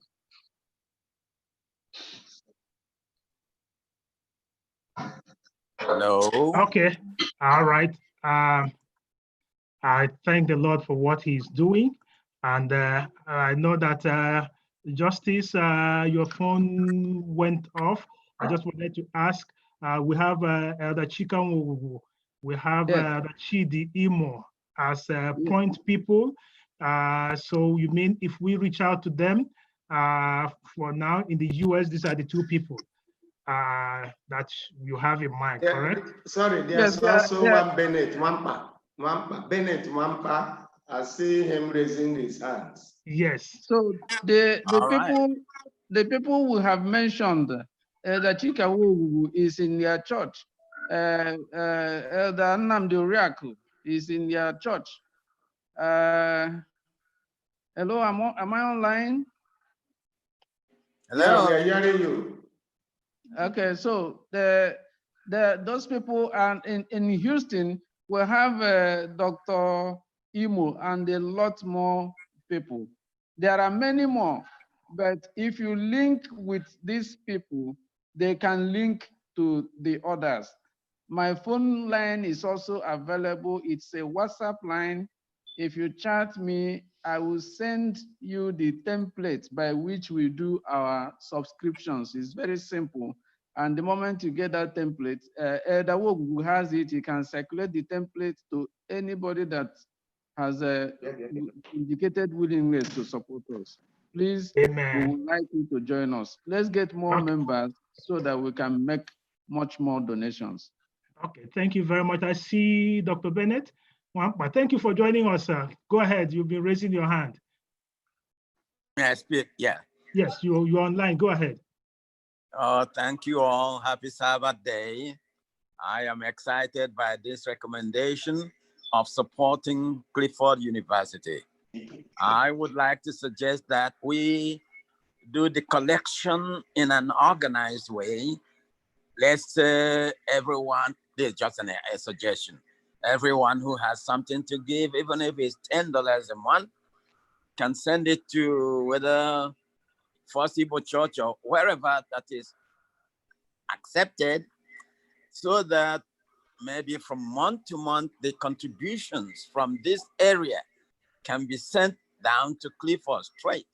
So every month they should be expecting something from people here in America. It's a very good idea. The one who spoke before, that he is encouraging each one of us to do something to support Clifford University. I'm excited. I'd like to participate in it. And this is the only university we know or that we have so far in England. Thank God it's from Adventist organization. All right, thank you very much, Dr. Bennett and Justice Eruba, Dr. San, Elder Dr. Paulana Anabai. And what a blessing. We also have Professor Makinde here. I see you there with all that anticipation to speak. All right, you want to say something about Clifford and the work going on there, and you mentioned the work of Babcock, and so you want to speak also? Well, it is a very big pleasure to be able to put in my voice. I did not come here by accident. I came in intentionally because, of course, I needed to connect with my brother, who is has been got to do a great job there at Clifford. Now, I need to uphand a little bit the traditional viewpoint of development. A lot of times we approach development from the viewpoint of resources. Well, we cannot do this because we're still waiting to have more resources. We cannot do that. My own understanding of development and faith is that you don't do something, you don't start a new program because you have the resources. You start a new program because you need the resources. You know, development and development is like a matter. Once you get it will be all the resources that you never even knew existed. I would suggest, Mr. Vice Chancellor, sir, and my brothers that are listening there, the SAN, Lana Silk, my Lord. I'm here, sir. Justice Yoruba. I'm here, sir.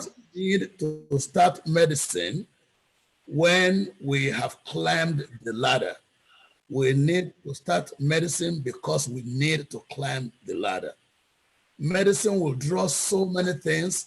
Babcock University never had a dime when it started medicine. The Bencaster School of Medicine did not start because the church had money. The Seventh-day Adventists did not put 1 cent into the medical program at Babcock University.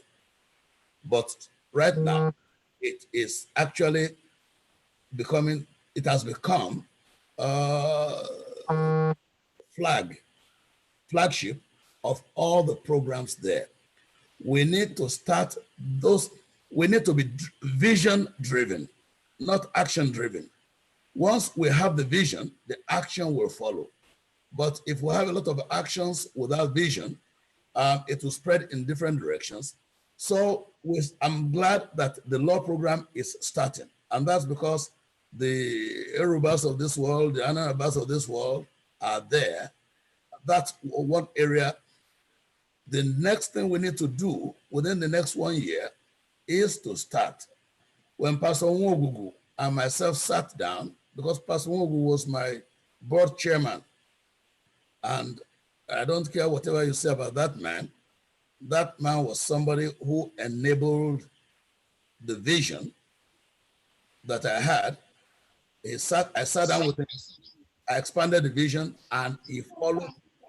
He helped me to prosecute it to the end.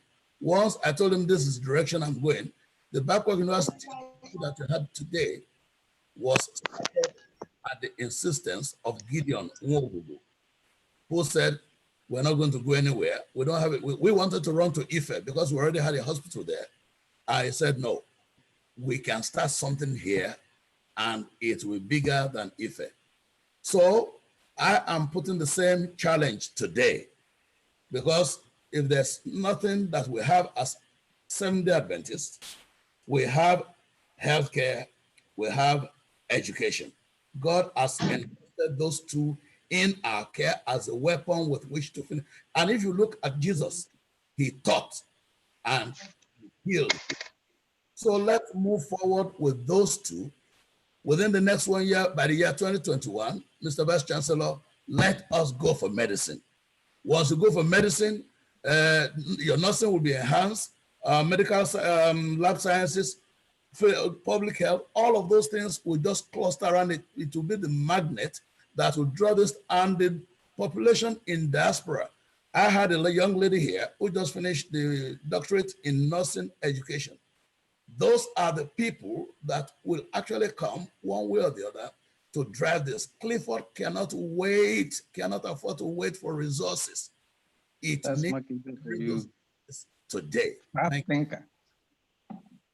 I know that that's what he is, a thinker and vision driven. And once the vision is there, the action will follow. So people, thank you so much, Professor Makinde. The Lord has endowed you with vision and the thinking, and the Lord will enable. So each one of us is a charge for us to get on board, roll up your sleeves, if you have to put off your shirt, put it off. This is the time to sweat and get the work going. And the Lord will ask of us, what did you do to get Clifford going? So go home thinking of asking yourself, what can I do to make Clifford a better place? Remember, Rome was not built in a day. And remember what JFK said, don't ask what America can do for you. Ask what you can do for America. Ask yourself that question. Thank you, Professor Makinde. Thank you, the Vice Chancellor for Clifford. The Lord continue to bless your ministry. I know there are other questions, but I will now, if you have more questions, Prof, you can reach me. If you don't have his number, I will give you his number. If you don't have the number for Justice Yoruba or the son himself, Paul Anaba, Dr. Paul Anaba, he will also be here next Sabbath, God willing, so that we all can also be blessed more. Thank you so much for taking your time to talk about Clifford. Now let me turn the spotlight to one. Thank God for the Solomon Singers and their testimony of how peace had been away for 17 years, but peace is back this January. So all of them are back again in their ministry. And this year, they'll be 25 years.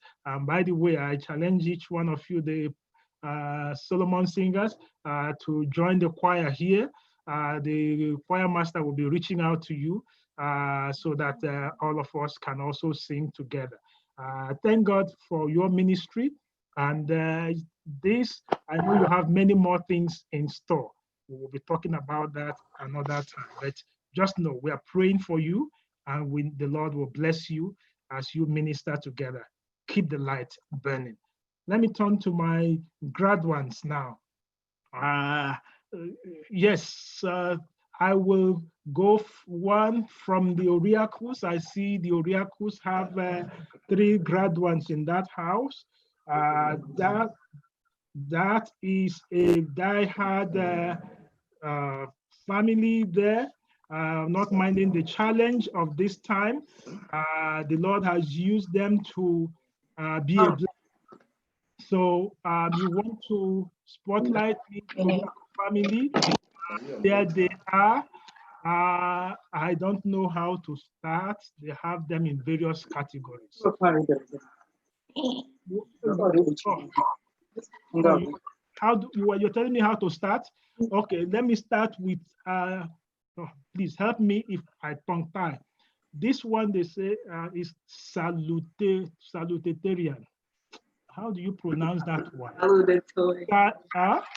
Salutatorian. Okay, please, how did you pronounce that one? Salutatorian, right? Salutatorian, yeah. All right. All I know is he's an excellent honors student. Yes. Yes. So when they say you are Salutatorian, that means you did exceptionally well. Then I have the first daughter of the home, Chinaza Oriako. She too an honors student. She's going to College of Mount St. Vincent for her college degree.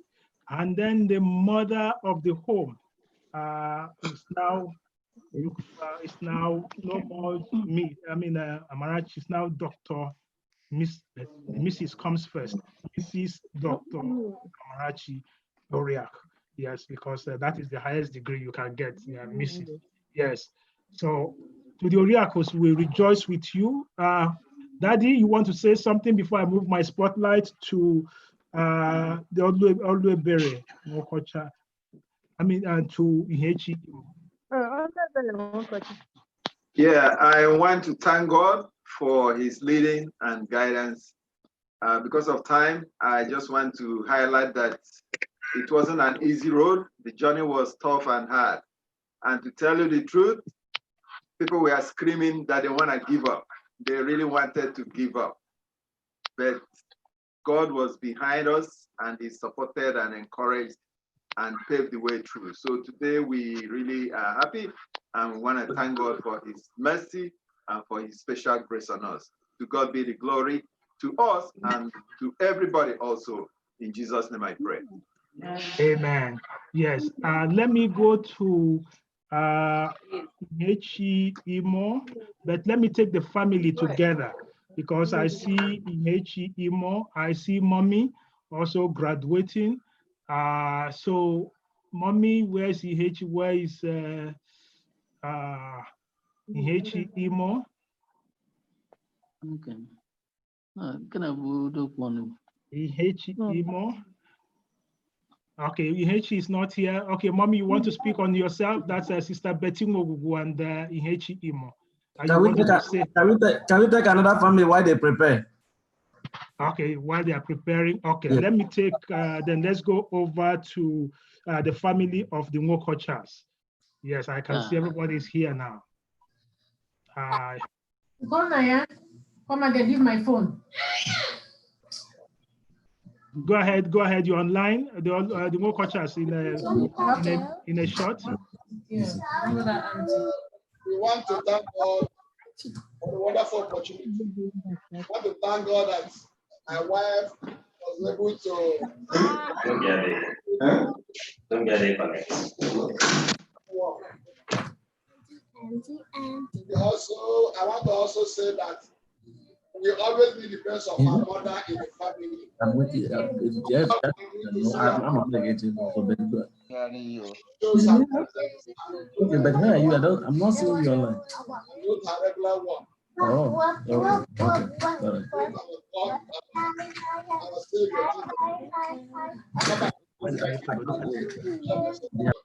We're grateful and say, congratulations, Mommy. Thank you. I don't have anything to say.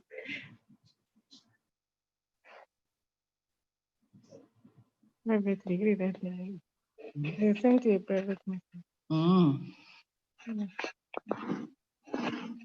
Thank you, the Nwokochas. We thank the Lord for what he has done and will continue to do. And I pray the Lord to bless you. And I know that the man of the house is back in Nigeria, but we thank God that every children are here. And all of them from Umuoka are here welcoming you too. So to God be the glory. Let's go to Ihechi. Is Ihechi on the line now? Okay, if Ihechi is not, are you there? Ihechi, if you're not there, okay, right there. Okay, go ahead, Ihechi.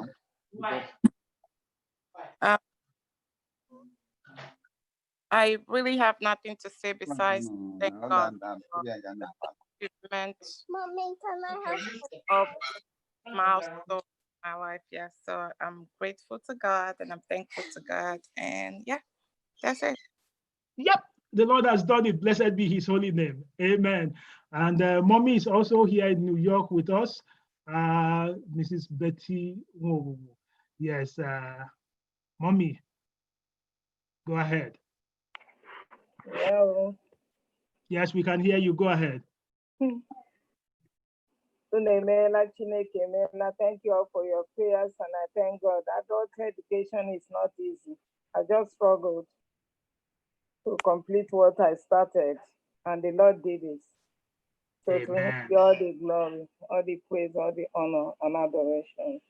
Amen. Yes, I know about, yes, adult education is not easy, but the adult finished it. Amen. All right, let's now run over to the Oheras. Yes, Jason and Christopher O'Hara. Let's run over to the O'Haras. Fix your face.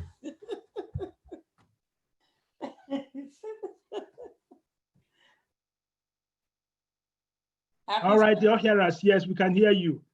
Happy Sabbath, church. I'm just grateful that my kids graduated. Jason is going to the middle school.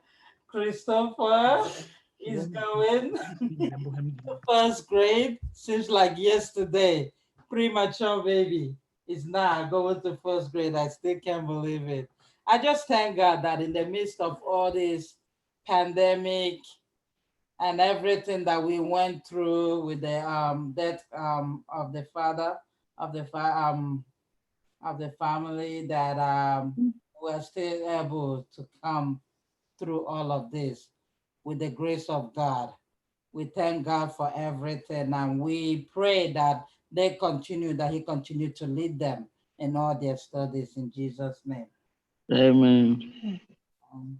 Another family of thanksgiving, because we see Jason, but if you know who Topher is, then you will know that Topher is Miracle. His other name is Miracle. So what we're witnessing today is Miracle graduating in the big way. So let's go to the family of Ekele, the Stevens now. The twins are here. Happy Sabbath, church. What a mighty God we serve. Heaven and earth adore him. Angels bow before him. What a mighty God we serve. I am very thankful to God for what he has done. My twins have graduated preschool and they'll be going next to kindergarten.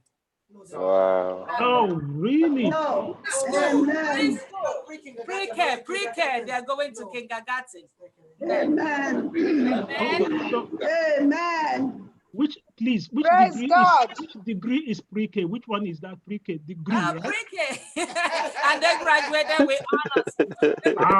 Okay. Glory. Okay. May the Almighty God continue to bless them, endow them with wisdom from above.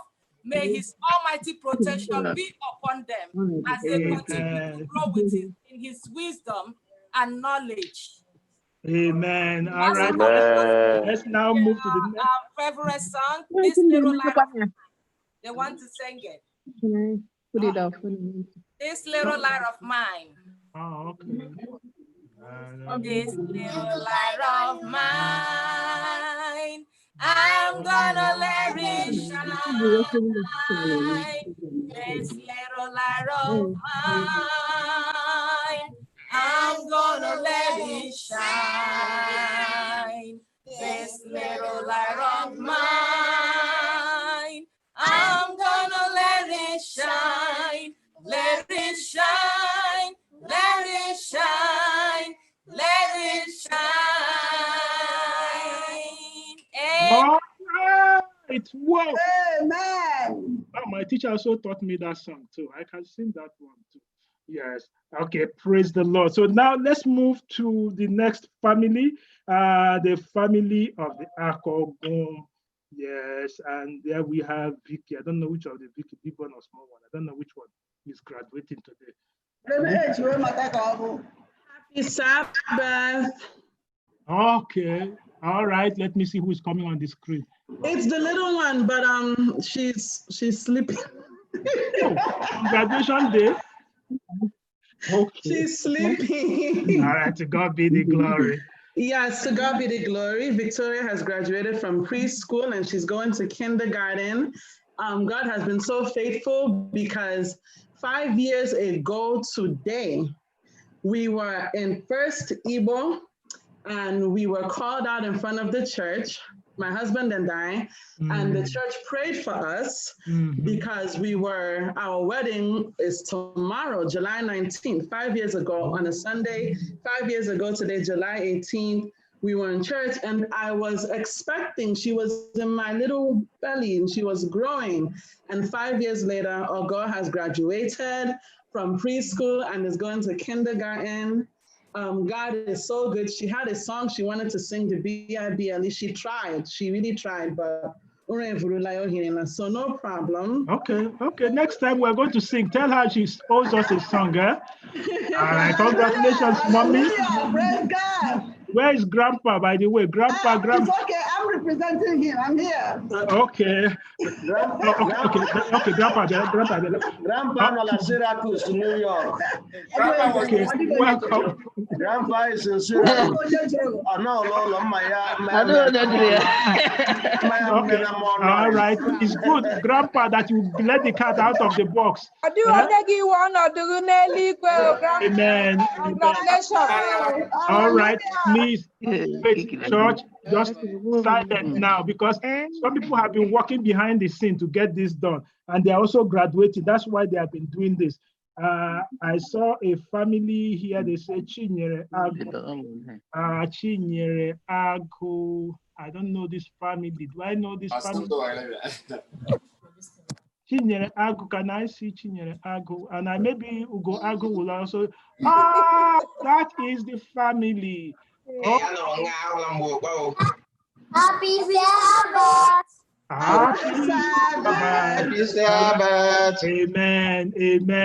Happy Sabbath. Happy Sabbath to the Obubas. And I'm on the way from kindergarten.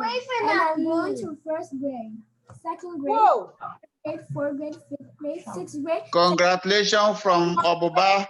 And grade, 11th grade, 12th grade. Dear God. Amen. Good job. Amen. This man has finished. Tells me stop, little ones in him be more. They're worrying, but he is strong. Yes. Yes. Jesus loves me. Yes.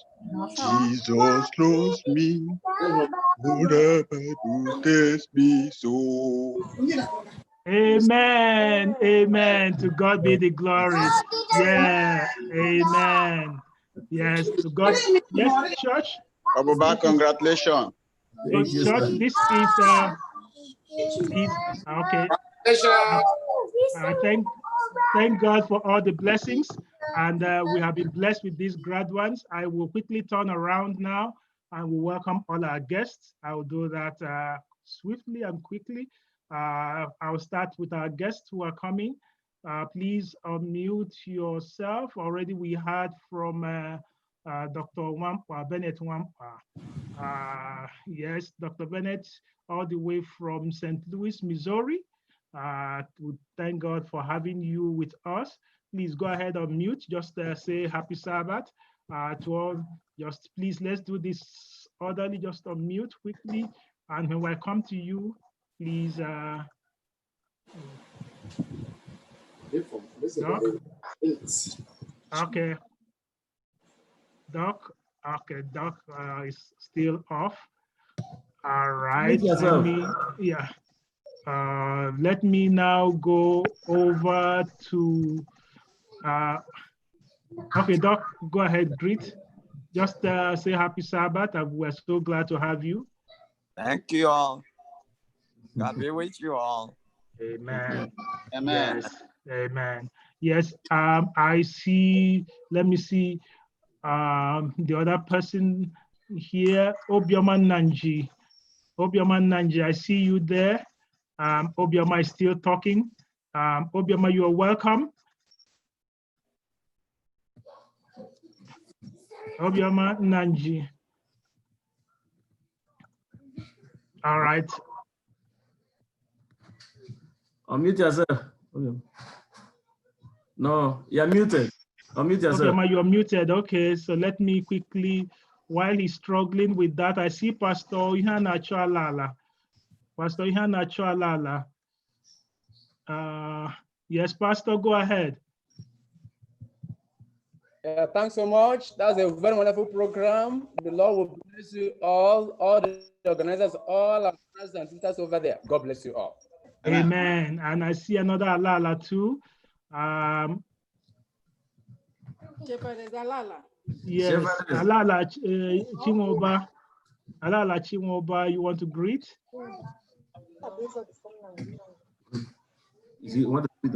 Okay. All right. After that, I will give the slot to your show boy, Prince, for just a happy Sabbath. Okay, Alala Chimoba. Okay, Alala Chimoba. Okay. Yeah, you are muted now. You want to say hello? Happy Sabbath. Happy Sabbath. God bless you. All right. So now, thank you. Let's go over to Prince. Prince Showboy. Prince Showboy. Okay. Happy Sabbath, everybody, and happy Sabbath, First World Church. Thank you for the worship today, and I pray the Lord will continue to bless all of us in the mighty name of Jesus Christ. Amen. And we also see Mama Sister Goize Elin Nanosike. Go ahead, man. Greet the church. Happy Sabbath, everybody. Happy Sabbath. God bless you, man. It's nice to be in the midst of bread and worshiping God. God bless all of us. Amen. Amen. And I come over to my Nasina president. My Nasina president, Dr. Charles Imo. Happy Sabbath, everybody. Happy Sabbath. Happy Sabbath. And I had to take you a little back because I didn't talk when they were talking about Clifford University. I'm so sorry, my dog. I will just say one thing. I support what Pastor Mackinder said. I've been talking about the medical school, and I hope the vice chancellor is still here. This is the way to go. Nasina is here working fervently to make sure that that happens. So we're throwing all our support because we need that medical school. Even like yesterday, we cannot afford to wait. So we need a medical school right now. So they should start working on that. Then about the clique, I'm encouraging everybody, please, please, please join the Clifford University Club. It's a very good thing to do. Chika is their chief himself. He's there in New York. Talk to him. He knows all about it. So we are working also here in Houston to make sure, within the whole United States, to make sure that we get that number of people, to make sure that we get that money to Clifford University. This is a gift from God to us. This is a gift. Clifford University is a gift to us from God. Let's make good use of it, okay? May God bless all of us in Jesus' name. Amen. I have my member here, who is also a pastor, Pastor Ivan Watarenga. You know, he's one of our members here. My pastor, how are you? I am excited, and we are doing well. Church today. Okay, you're welcome. Just know that we have missed you in church for some days now. I mean, for some Sabbath. Yes. Make sure next Sabbath you are in church. Next Sabbath I'll be in church, my pastor. I will make sure to that. Good. And how is Zimbabwe? I hope the Lord is blessing all of us over there. Zimbabwe is fine. So I'm trying to see how I can sort out my papers, because I told them I'm the only Igbo who is born in Zimbabwe, but actually my true citizenship is in the Igbo land. Oh, no. All right, I will show you how to improve on that, if that is the only thing. How you can boycott all the protocols to become a member. The Lord bless you. Great. Thanks for joining us in worship. Yes, let me now go over and greet Nwankwo Kelechi. Nwankwo Kelechi all the way from Clifford. Good evening, everyone. It is a pleasure to be part of this worship. I'm particularly very glad that I'm participating for the first time in the worship of the First Igbo Church. Amen. And I'm also using this opportunity to thank everyone, especially Professor Makinde, Dr. Paul Alalaba, the son, and the Honorable Justice Eruba, our coordinator at Aokezie, and the rest of the congregation, First Igbo Church, for supporting Clifford University, for contributing to the development of Clifford University, and for planning well for the future of Clifford University. May God continue to increase your wings, and may He continue to bless everyone in Jesus' name. Amen. Amen. Thank you so much. I also see Brother Benjamin Wokeleme. From there, we'll go to Samsung 50, Samsung A50. Elder Benjamin Wokeleme, go ahead. Elder, you are muted. You are muted. Yeah, okay. I called in from Maryland. Happy Sabbath, everyone. Good, good. God bless you. Thanks for joining us today. Yes, good. So let me go to Samsung A50. Samsung A50, yes. My name is Precious. Happy Sabbath, saints of God. Happy day. Happy Sabbath. God is, it's good to have you, Precious. God to continue blessing us in Jesus' name. Amen. And you should say, Precious, part of the Solomon Singers. The Lord continue to bless your ministry.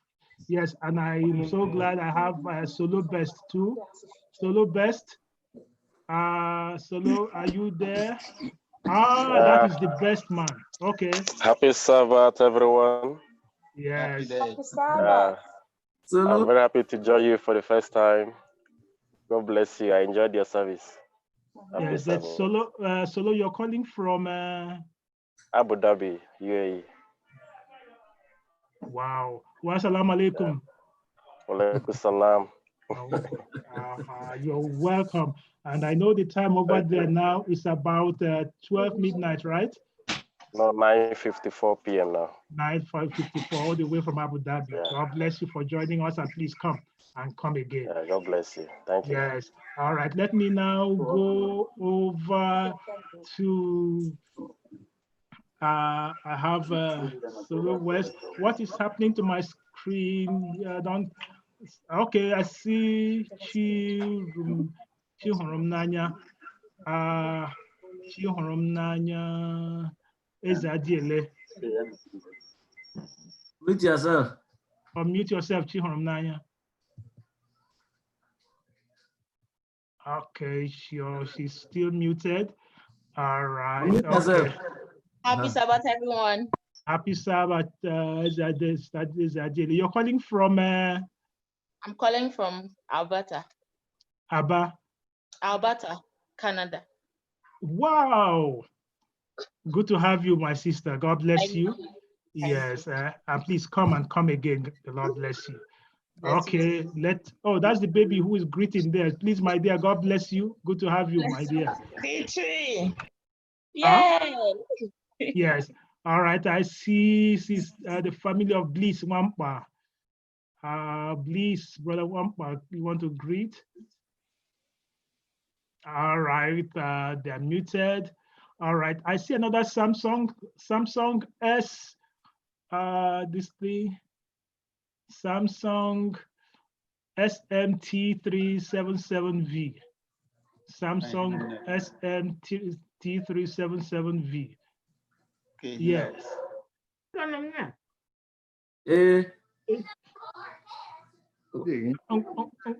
Ngwan haranya mafule nonga. Onye nwe ngozi ewu onu jisike. Okay, anya hanoro mbodo anya ekwe ekele nno. Okay, every other one I can let me see if now since we don't have most of the pictures on, I can, yes. Brother Apollos, you want to greet? Brother Apollos, when I on the off. All right. All right. Let me see who. All right, I can now come home to my family members, and then I can greet everyone. Brother Bliss, you are unmuted now. All right, Brother Bliss is not. All right, so let me come home to Prince and Princess Wambu. They're right there from Boston. Prince and Princess, the way you see them, can you see Prince and Princess right there? Wambu. Pastor. Okay. Happy Sabbath. Happy Sabbath. Yes, all the way from Boston. Special ones. Yes, Mrs. Cecilia Wampa, I see you there, but no picture. Cecilia, happy Sabbath, ma. All right, let me go ahead to Galaxy A10, and I know that was Elder Nwosu all the way from California. Happy Sabbath, everyone. Yes, happy Sabbath, Elder. God bless you. I'm praying for a day when we shall see ourselves physically. Amen. Yes, it will happen. Yes, and yes, since the Njoko family is making that prayer request, I'll go ahead and spotlight the King and Mrs. Njoko. You see the way they are seated. That's why they're making that special prayer. Happy Sabbath, saints of the Most High God. Happy Sabbath. We thank you for His blessings. Amen. Amen. Amen. But we heard of that of the mother. We didn't hear of the father. He just Amen. That is the priestly blessing that we need. Thank you so much, sir. God bless you. Yes. Now let me go over to Elder Matthew himself. That's Elder Ihanya Matthew. Yes. Where is your happy Sabbath? Where's your beautiful wife? Okay. I know. All right. Happy Sabbath. Yes. I want to say something about the presentation we had today. I've been impressed with the Chance Council Lombo Omon. They were impressed with the justice about Clifford University Club. And today, I want to be a member of that club. Amen. Amen. Because I've never had a clear, explanation about the way they pray. But today, Amen. Amen. Amen. You can hear that. We thank God for that. Okay, let's now come to our own dear sister, Sister Chigozie Obona. I know that she's Chigozie Obona, not the iPad now. Yes. Happy Sabbath. Happy Sabbath. God bless you. Jesus. Amen. Okay, now I go to First Igbo SDA Church. Yes, let's go to First Igbo SDA Church Youth. I know that is not, that is Ihani Ezekiel. So Ihani, go ahead.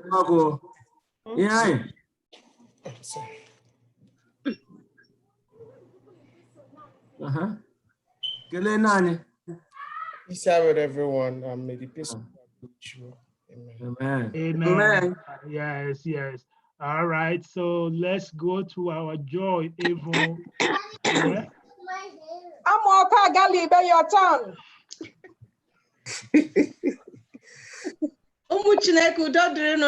Jesus. Amen. Amen. Bless you. Let me see that all these other ones, they have their the Riako has this. Oh, the Mokole Apollono, Cecilia Apollono. These are beautiful children. Yeah, mommy just put it on and left. Oh, okay, don't worry. Mommy that we're greeting her. Happy Sabbath, my dear. God bless you. Nice to have you with us, eh? So greet mommy for us, eh? Okay, so now let's go to Sir Victor Ugumba. Sir Victor is off the screen. Okay, Chinyina, we see your screen. Rose, we see your screen. Ovic Gold, we see your screen. Oloma Huchogo, we see your screen. We recognize you. Christiana Gogo, we see your screen. Blessing Onyende, Christy. We also see Kay. Hey, we see your screen. Ugochi Ezekiel, we see your screen. We see Rosaline Enia's screen.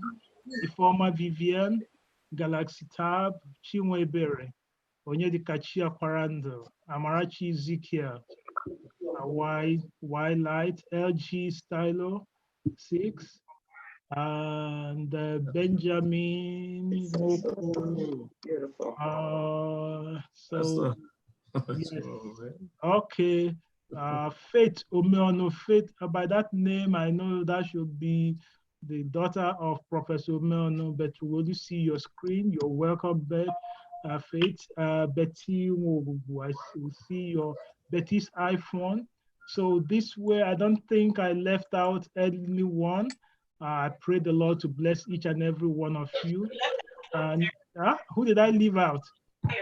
Okay, the Nwokochas. Oh, yes, the Nwokochas. Wow, that is the building committee chairman himself. Elder, yes, we recognize you, we welcome you. And then Secretary is here too. Secretary, I want to be recognized. Oh, that's the church clerk. Except, please, if I don't recognize here your membership, everybody's membership is okay. Sister Zine, we recognize you. Please, next time you come on your screen so that we will, I will not put the membership of anybody in any way. All right, thank you very much. Now I come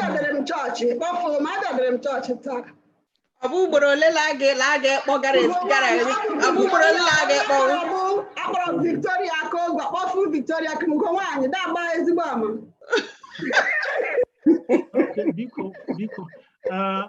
That's also the church, another church clerk there. Please don't, please. That is Sister Victoria Nwogugu. And I also see, okay, after Sister Victoria, I see the next person. Sister Vicky, go ahead. Sister Vicky, Musical Christ, yes.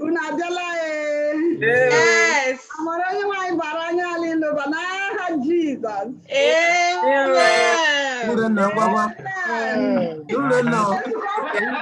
Now I see everybody. Are you ready? Okay, so Ure, please wait. Ure, how are you entertaining all these big guests in the house?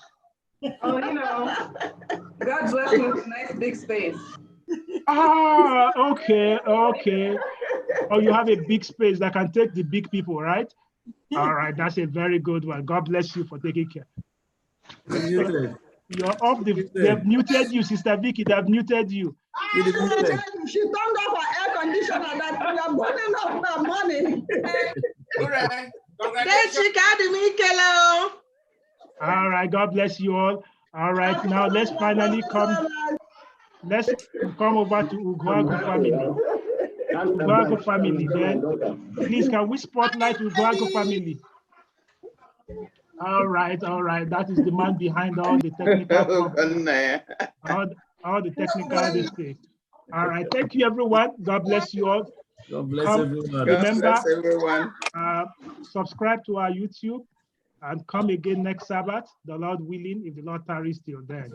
Pastor Watiringa, what a joy to have you, and we look forward to having you again soon. God bless us all. Happy Sabbath, everyone. Yes.